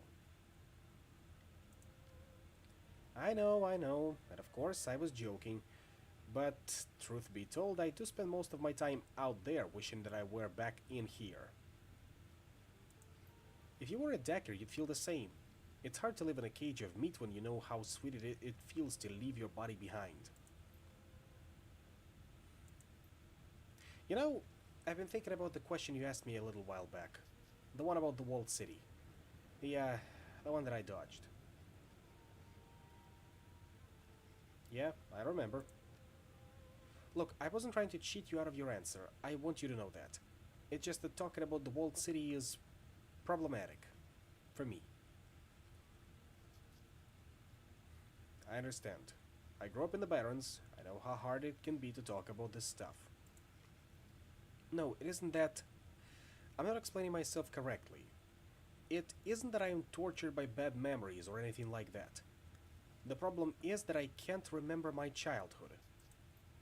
The walled city, that entire chapter of my life, is nothing but a blur to me. I can give you general information about life on the inside, but the specifics of my own experience are gone. Gone? What do you mean gone? Do you have amnesia or something? Something like that. There were a variety of factors in play. The upshot is that there are things that I can tell you about, but only a few, and only in broad strokes. Don't expect any personal stories. I couldn't share them even if I wanted to. So if that's okay with you, if you'll be satisfied with trivia and urban legends, then we can talk. Just say the word. Otherwise, well, at least now you know why. How did you lose your childhood memories? I'd rather not go into it. It's personal. Suffice to say that I've never missed them. At least not until now. If you ever want to talk about it, I'm a good listener. Great. I'll keep that in mind. So give me all you can about the walled city. At this point, anything would help. Alright. I can do that. Isabel's avatar turns, begins to pace on the screen. Where she steps, spider webs of light spread across the tiled ground of the octopus's sculpted matrix hub. When I think of the walled city, the thing that stands out the most in my mind is the legends, the mythology of the place. If I hadn't lived with them, I might have found those stories fascinating. Did you know that Kowloon Walled City is supposed to be cursed? That's what the locals believe. We had ghost stories and everything. Of course you had ghost stories. Every place has ghost stories. Spirits are real, Isabel. Not the ones that we talked about. Our stories didn't concern city spirits or spirits of man or any other known supernatural phenomena. We had our own homegrown legends about demons from another place, imaginary monsters that haunted the walled city, the Yama Kings. Yama Kings. Derived from the mythological judge of the dead, I presume. That was where they came from, yeah. But the Yama Kings that we told stories about were their own things, bastardizations of the original myths. It'd probably be easiest to think of them like urban legends, our own little pantheon of monsters and morality tales. The stories that are still clear in my mind, even after everything that happened. Everyone in the walled city believed them. You can get out of the walled city if you make a deal with Fu Mang. Cut the hearts from the 44 people closest to you and bring them to him. He will reward you with riches. Don't go under that arch or Chanya will catch you. She'll rip out your teeth, tie your tongue in a knot, and make you her slave for eternity. We had Qin Shang, our own homegrown judge of souls. People would let themselves be flayed alive in hopes that he'd reawaken them at a better time, in a better life. And we had Lam Vai, the Ebony Queen, who'd teach you to hide so well that you'd slowly mutate into a cockroach. It's all bullshit, of course, but everybody in the walled city believed it.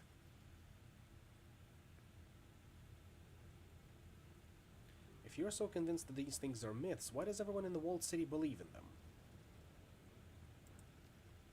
Because they're an excuse.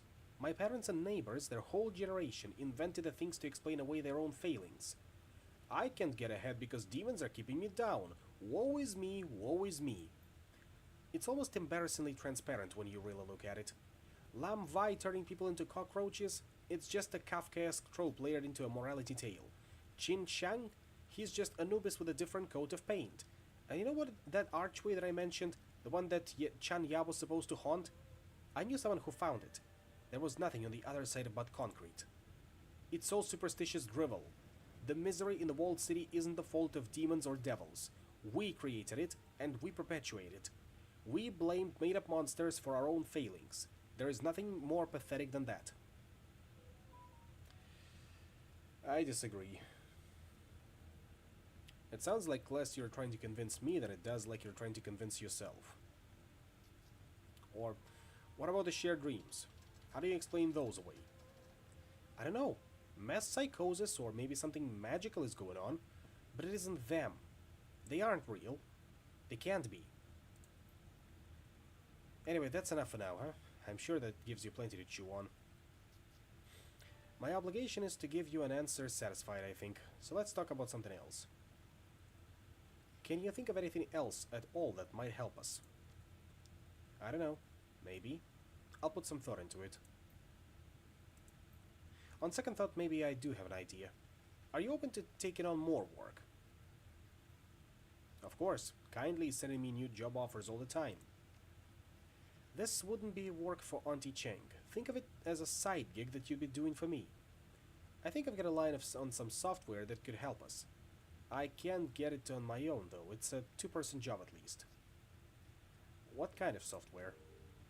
It's kinda hard to explain. It'd be easier for me to just show you. But trust me, it'll help. I have the run all planned out already. I've done the legwork, I know the location, I know the target. Just say the word and I'll send everything I have to your mission computer. You can look it over, weigh in, and decide what you want to do. I'm gonna be finishing up soon enough as well, so good night to you. See you later. Alright, send a file. Dan, you'll find the pertinent documents waiting in your inbox. If you decide to accept the mission, then just check the box in the message documentation and I'll ping my comm link automatically. Alright, can't wait to find out what this is all about. I'm sure that the briefing I sent you will satisfy your curiosity. Trust me, this is a good job with a solid plan behind it. You'll see as soon as you've read it. And speaking of which, you should go do that now. Say no more, I'll go check it out. Fantastic. I can't wait to hear what you think.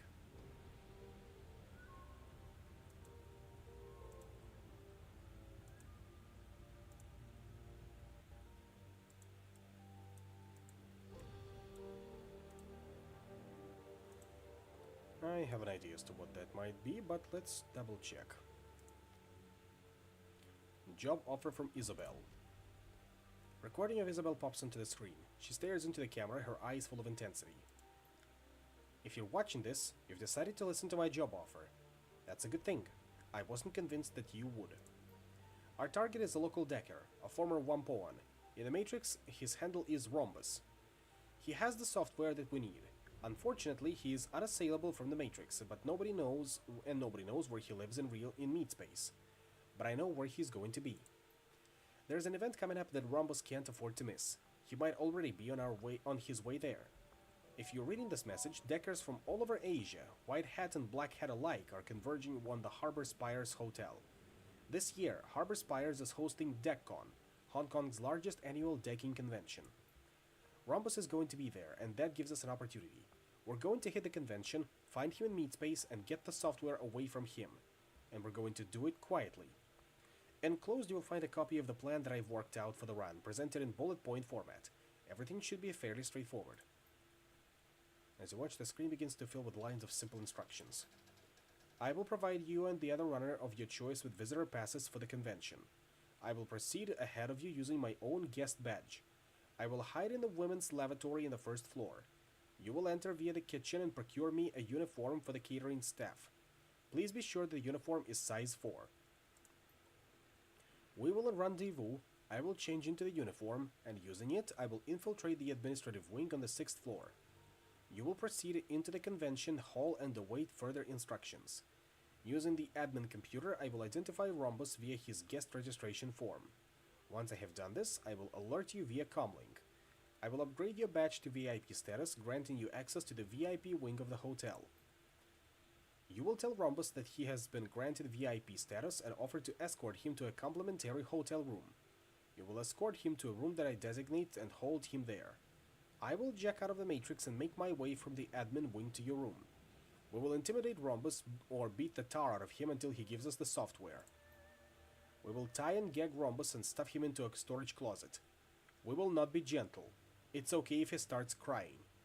Actually, please prioritize this. I want to see tears. Software in tow, we will make our escape. See? It's a simple plan, just like I said. We should be able to get through it without firing a shot. So, will you do it? Will you help me get the software I need? Our first personal quest.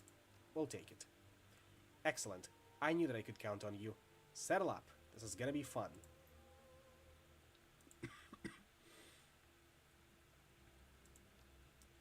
And we will get to that in a moment. First of all, I'm thinking we, of course, do our current job, which is...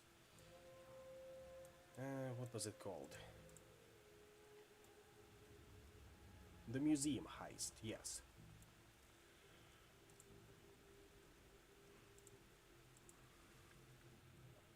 Now, Dr. Shenyang. A rotund, balding dwarf in a cheap suit turns to face you. Light glints from the heavy gold chains that hang around his neck. When he speaks, his voice that greets you ear is high and nasal, and has been contorted into a rough approximation of a New York accent. Pleased to meet you. Chang was enough to arrange this little sit-down between us. You can call me Dr. Shenyang. Pleased to meet you. His grip is as soft as his palm is moist. It's like shaking hands with a boneless ham. You share a long, uncomfortably flaccid handshake before he finally releases you. I'm looking for a little outside help on a problem I've been having. Ordinarily, I'd handle it myself or have some of my friends see to it, but it's kinda delicate, you know? My guys been noticed that before they made any headway on my problem. So I figured, hey, I'd hire contractors all the time. Might as well get some contractors of a different stripe. Tell me about your problem. Maybe we can help. I run a little film studio, Southern Crown Films. We mostly do trade work, but they record some sims too.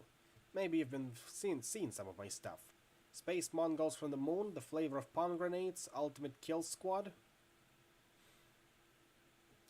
Can't say I've had the pleasure. Ah, too bad. I'll send some over to Cheng so you can take a look. Anyway, there's this one guy in the industry, and we've been button heads since day one. Name's Neville Ma. He runs Yellow Spring Studios. No matter what I do, I can't shut him out of the biz. He always manages to get one over me, steal my stars. He's been running me into the ground with his show called Promises of Moonlight. The star is a girl named Penelope Wong. New talent, but the viewers have been going nuts over her. She's the show's linchpin. Hang on, I'm getting there. So about 6 months ago, Neville was out in Guangzhou for some hoity-toity party. He is on the road, probably drunk, a semi comes out of nowhere and pow! Wrecks his fancy new Eurocar Westwind. Bad luck for Neville, good luck for me. I figure, hey, that's the end of him for the year, and I start planning some new stuff he can't compete with from inside a hospital. You follow me so far? Let me guess, he found a way to compete with you from the hospital. No, worse. The bastard is out of the hospital. He's back in the game, bringing our Season 2 of Promises of Moonlight. I need that show off the air one way or another, and that, my friend, is where you come in. How long did it take him to recuperate? I tell you, kid, he should have been in that hospital for at least 3 months, and in physical therapy a lot longer. Only took him like a week to get out. Couldn't freaking believe it. That kind of medical care costs top dollar. He's got a lot of money, but not that much. Recovery time like that means that one of two things is going on. Neville could have found himself a silent partner, someone willing to pay top dollar for cutting-edge care. I don't think it's likely, but it could have happened. If it ain't that, the smart money says that he's been skimming off the top of Yellow Spring's earnings and not reporting to the other shareholders. If you want me to look into that, I do. And you want me to look into that, I take it. I need you to go get me something to blackmail Neville with. Find out who he could afford to get out of the hospital so fast. He works out of his penthouse most days, so search his computer, closet, sock drawer, whatever. There's gotta be something incriminating in there. Where is his penthouse? Neville lives in Repulse Bay. It's this real swanky joint on the south end of Hong Kong Island, by the bay with the same name. I haven't been able to get anybody to poke around his apartment because the security is too tight. Luckily for you, though, Neville's throwing a party on the mezzanine level with all the shops and a restaurant and balcony and such. He's celebrating the second season launch of his show, and everybody is gonna be there. Gonna make a real snarl for the building security. You might also want to hit up the party if you can bluff your way in.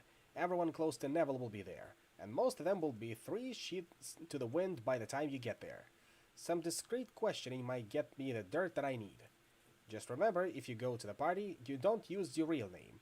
Go with Argyle. Should be safe enough, there's nobody in the biz out there with that name, so nobody will ask any questions about how's your work going. Hit the apartment, hit the party, dig up blackmail information, and Neville Ma. Sounds easy enough. Oh yeah, Chang takes you up when I approached her with a job. Talked you up when I approached her with a job. Given what she told me, this job should be cake. Now, the blackmail material is what I need more than anything. But if you can get Penelope Wong out of the contract, I'll pay you extra. Get it? I want that star power on my side. One last thing. I don't want you starting a scene while you're there. You interrupt this party, make a mess, or trash his apartment, and I'm not paying you. We're clear on that? We're clear. Good. I can't have Ma knowing that I'm after him. In my business, everybody's got dirty tricks, but if you make it public you're using them, that's it. My career is as dead as the People's Republic of China. Nobody will work for or with me ever again. So don't embarrass me. Hey? Got it. Reputation is important. I'll make sure that yours remains intact. Glad to hear it. Listen, you do this for me, I'll make sure you only get paid well. Not only paid well, but I'll also tell all my friends that you come highly recommended. Sounds like we have a deal then. Good man. That's what I like to hear. When you're done, drop Chang a line. I'll come meet you back here and I'll hand over the money. And that's another run.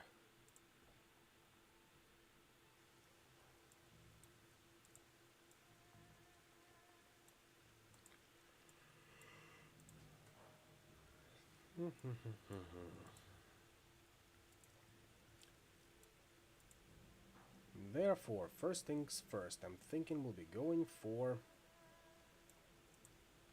the museum heist. But first, let's take a stop at Club 88. That's a new face, X-Flow.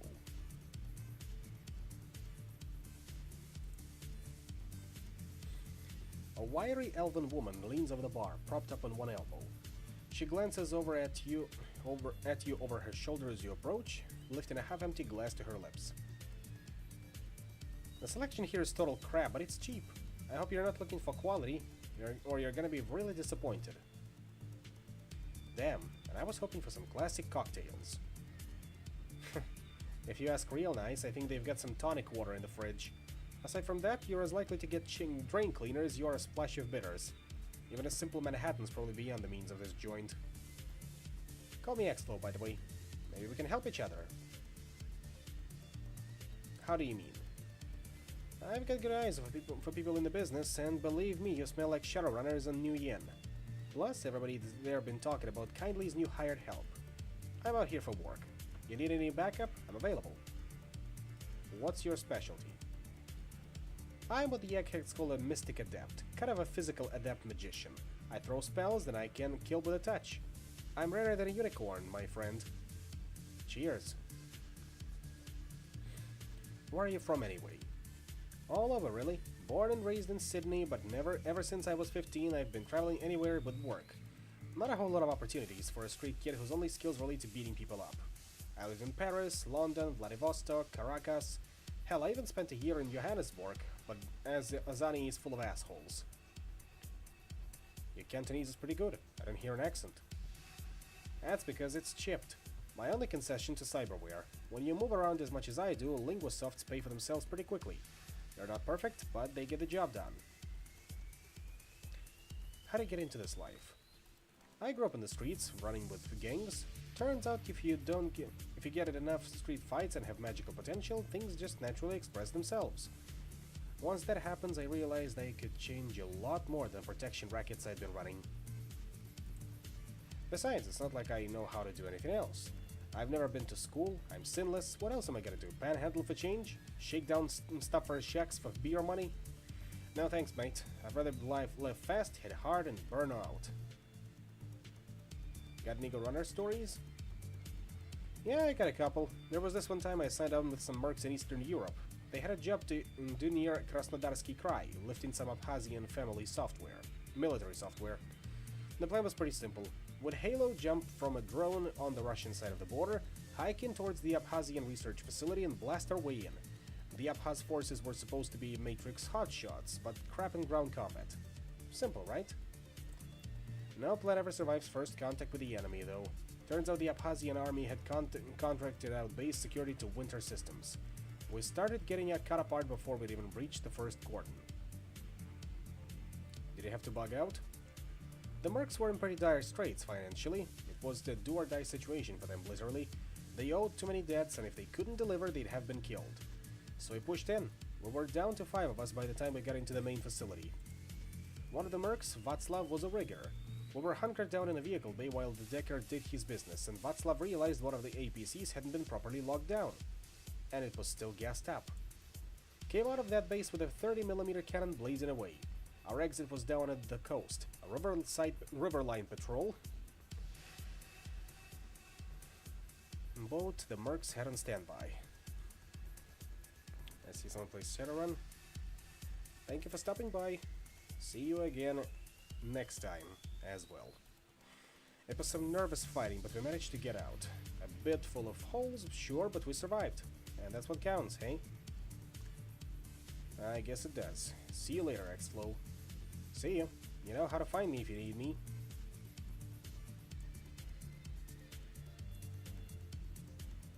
Let's at least get started on our next assignment.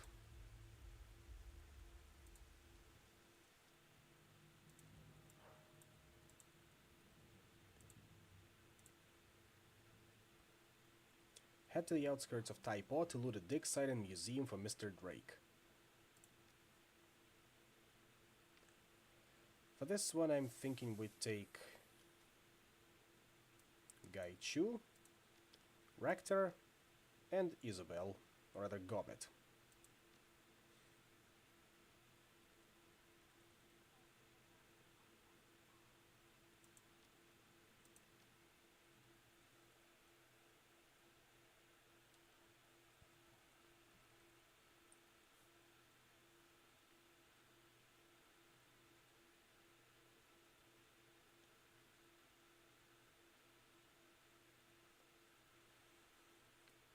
The job is a golden opportunity in more ways than one. A raid of the In-Development Museum, the Emperor's Tomb. The museum's claim to fame is its location. It rests on top of ancient catacombs where an excavation is underway to convert them into the museum proper. Intel has it that the workers are dying, not from on-site accidents, but from magical disturbances in the area. Despite the hazards, development continues. Your client, Mr. Drake, contacted you to retrieve 2 tomes. Probably ancient, magical, priceless. But it won't be a smash in the park. You have to get to the tomes before they're catalogued, where they'll afterward be near impossible to access. As you near the museum, its heightened grandeur looms unsettlingly over you. Even unfinished, it reached an imposing size. At least that means that it has plenty of room for pricey antiques. The best part? Mr. Drake needs this run to look unprofessional. Shattered glass and looting is encouraged. And that's precisely why we took Gobbet.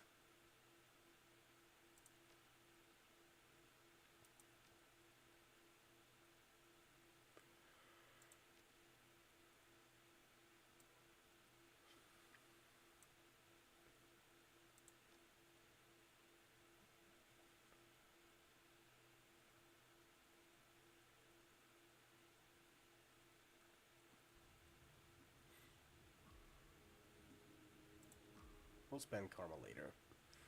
Entry worked just like Drake said. You creep into the dark, unfinished site. Good. Now I'll be appraising what you see as you go through this floor.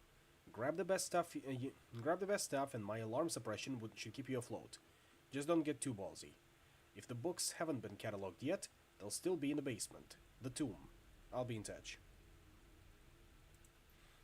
The earpiece clicks off. Call disconnected. He didn't even stay on the line long enough for you to get a word in. Your team powers up the nearby generator. Work lights along the new marble flooring steeply flicker into life. Everyone surveys the site. Gaichu tilts his head towards the light. The work lamps act as lighthouses to his blind eyes, exposing the layout of the hall. He takes in a breath of the dusty air. There is nothing alive in these walls but us. A welcome change. I'm torn. I hate when guards try to murder us, but at least that means there's somebody for you to eat. Unlike now, where it's just you and us. I'm always hungry, but the less meat I'm surrounded by, the more I can focus.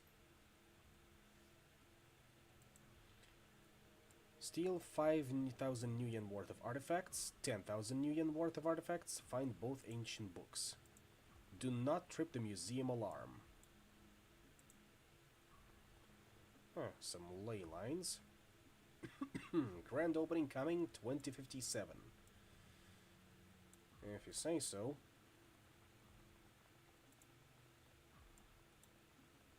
$650, $1,200, $900, $450, $300. Replica. $800, $980. This should be easy.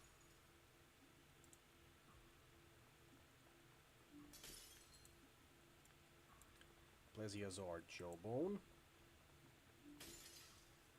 Ancient Skull, get over here. Sure, Ancient Vase too.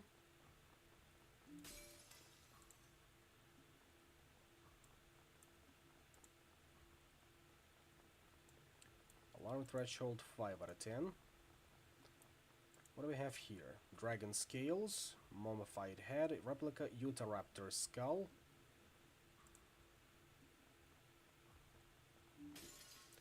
There we go. 5,000 new yen worth of artifacts. Can reach 10,000 without tripping an alarm. That's the downstairs I need to head, so let's check this room first.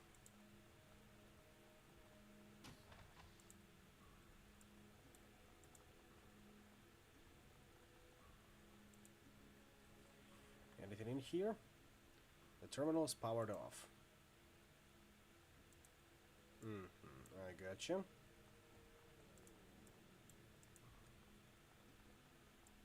Nothing else to see in here for now.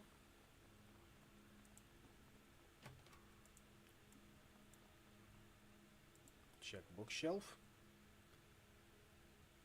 The bookshelf is made from your standard stained wood. It's filled with books by famous poets, both English and Chinese. Look at the books. You find several books that aren't organized properly, and they don't appear to be poetry. Removing the books and thumbing through them reveals nothing else unusual. Gaichu will help out. Gaichu knocks on the side of it, sniffs the air. He throws the books from the shelves and then breaks each shelf in half, exposing the back of the bookshelf. A knock on the back panel reveals a hollow space behind the fixture. Gaichu's sword plunges through it. Returning his blade to its sheath, he gives the panel a kick, sending splintered wood into a chamber behind the now obliterated bookshelf. After you. Thanks.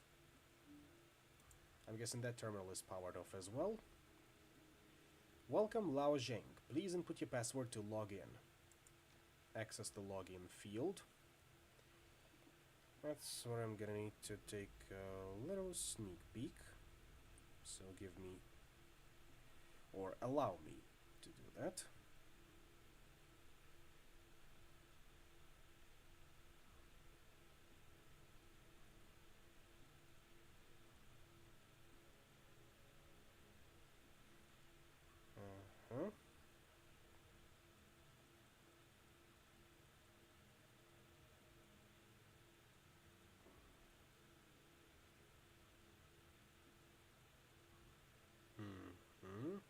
goes there.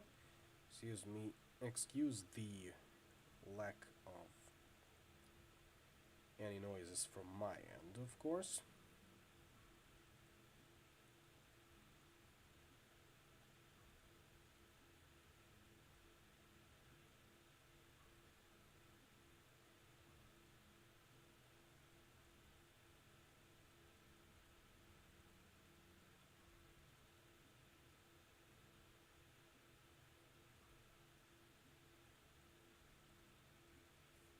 Mm-hmm. I think I know the password for this one. There it is. Access the file system. Business-related files fill the submenu, most of them about contracts, construction plans, and financial projections. Among the files are several saved emails. 3 of the most recent ones stand out. Museum details. To Chow and Son Construction Co. regarding museum details. Chow, per our previous discussion, I've attached to this email the revised museum blueprints. The prints have outlined various changes to the structure and building materials that need to be implemented as soon as possible. Some backtracking may be necessary, but it will cut supply and building costs by over 13% without compromising the museum's size and grandeur. I know you're against it, but production output will have to increase in order to meet our end-of-year unraveling. I'll leave it up to you to figure out the details, but if I find that you and your team are slacking off again, more cuts will be made. As to the loss of your worker, Mr. Fai, I offer you my condolences. However, we both know construction is dangerous work and accidents are commonplace. You can look at this as an opportunity to hire someone more competent and who won't get himself killed. On-site accident. Zhang, I processed your informal request yesterday morning. Given a persuasive pittance, the Fai family agreed to forego public retribution regarding the loss of Mr. Chan Fai. Mr. Fai is the 4th laborer lost to hazardous working conditions. Public image is very important to the cooperation, and it's unlikely another transgression will go unnoticed. As your lawyer, I must advise you to double down on your construction safety protocols, or to seek an alternative to monetary bribes. Money will buy silence in the short term, but we ultimately want a more permanent solution. I'll forward you the contact information of a Ganshan-funded organization that can assist you with such matters. Melissa Sunk, Keeling Legal Practice. Retracting investment. To Marcus Ping. Dear Mr. Ping, I can assure you that the recent rumors regarding construction infractions, worker families, fatalities, and malpractice are all untrue. Complete fiction invented by the local gossip circuits to stir up trouble for hard-working men like myself. I've taken every possible precaution with this museum and have spared no expense. Should you need proof, I will send you my lawyer's contact information. I promise you to find no infractions filed against me or Ganshan Enterprises. Your investment is sound. Your friend, Lao Zheng.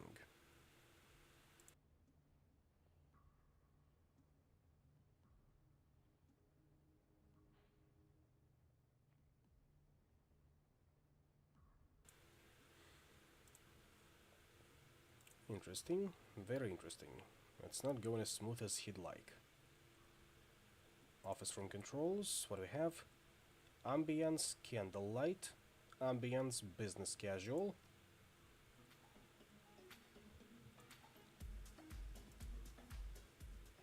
Oh no, we'll go with candlelight. Remote building controls. Reason, network connectivity unavailable. This place is still under construction. The local matrix network probably hasn't been hooked up yet. Then we'll leave it at that for now.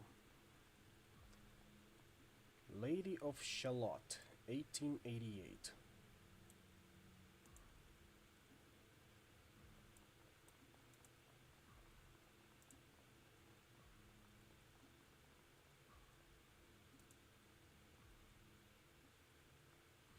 These firearms are relics as well. Maybe of value to a history professor.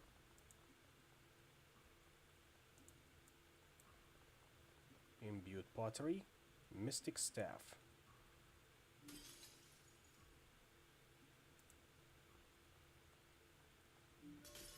There we go. 10,000 yen new yen worth of artifacts. Now we won't need to steal any more. And it looks like we're going downstairs after all.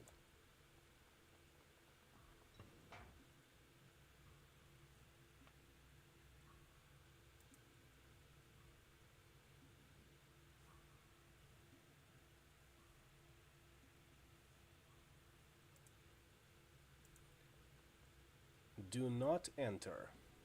Well, that's reassuring.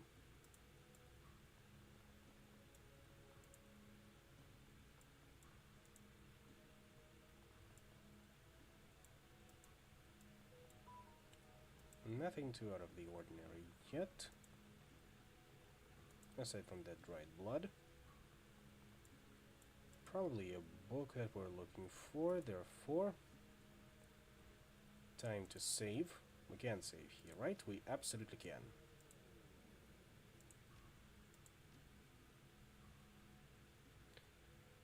And looking at the time, I'm thinking this is where I will need to call it for tonight. I did say that we will at least start the next mission. We did. We've successfully even completed a secondary objective for it already.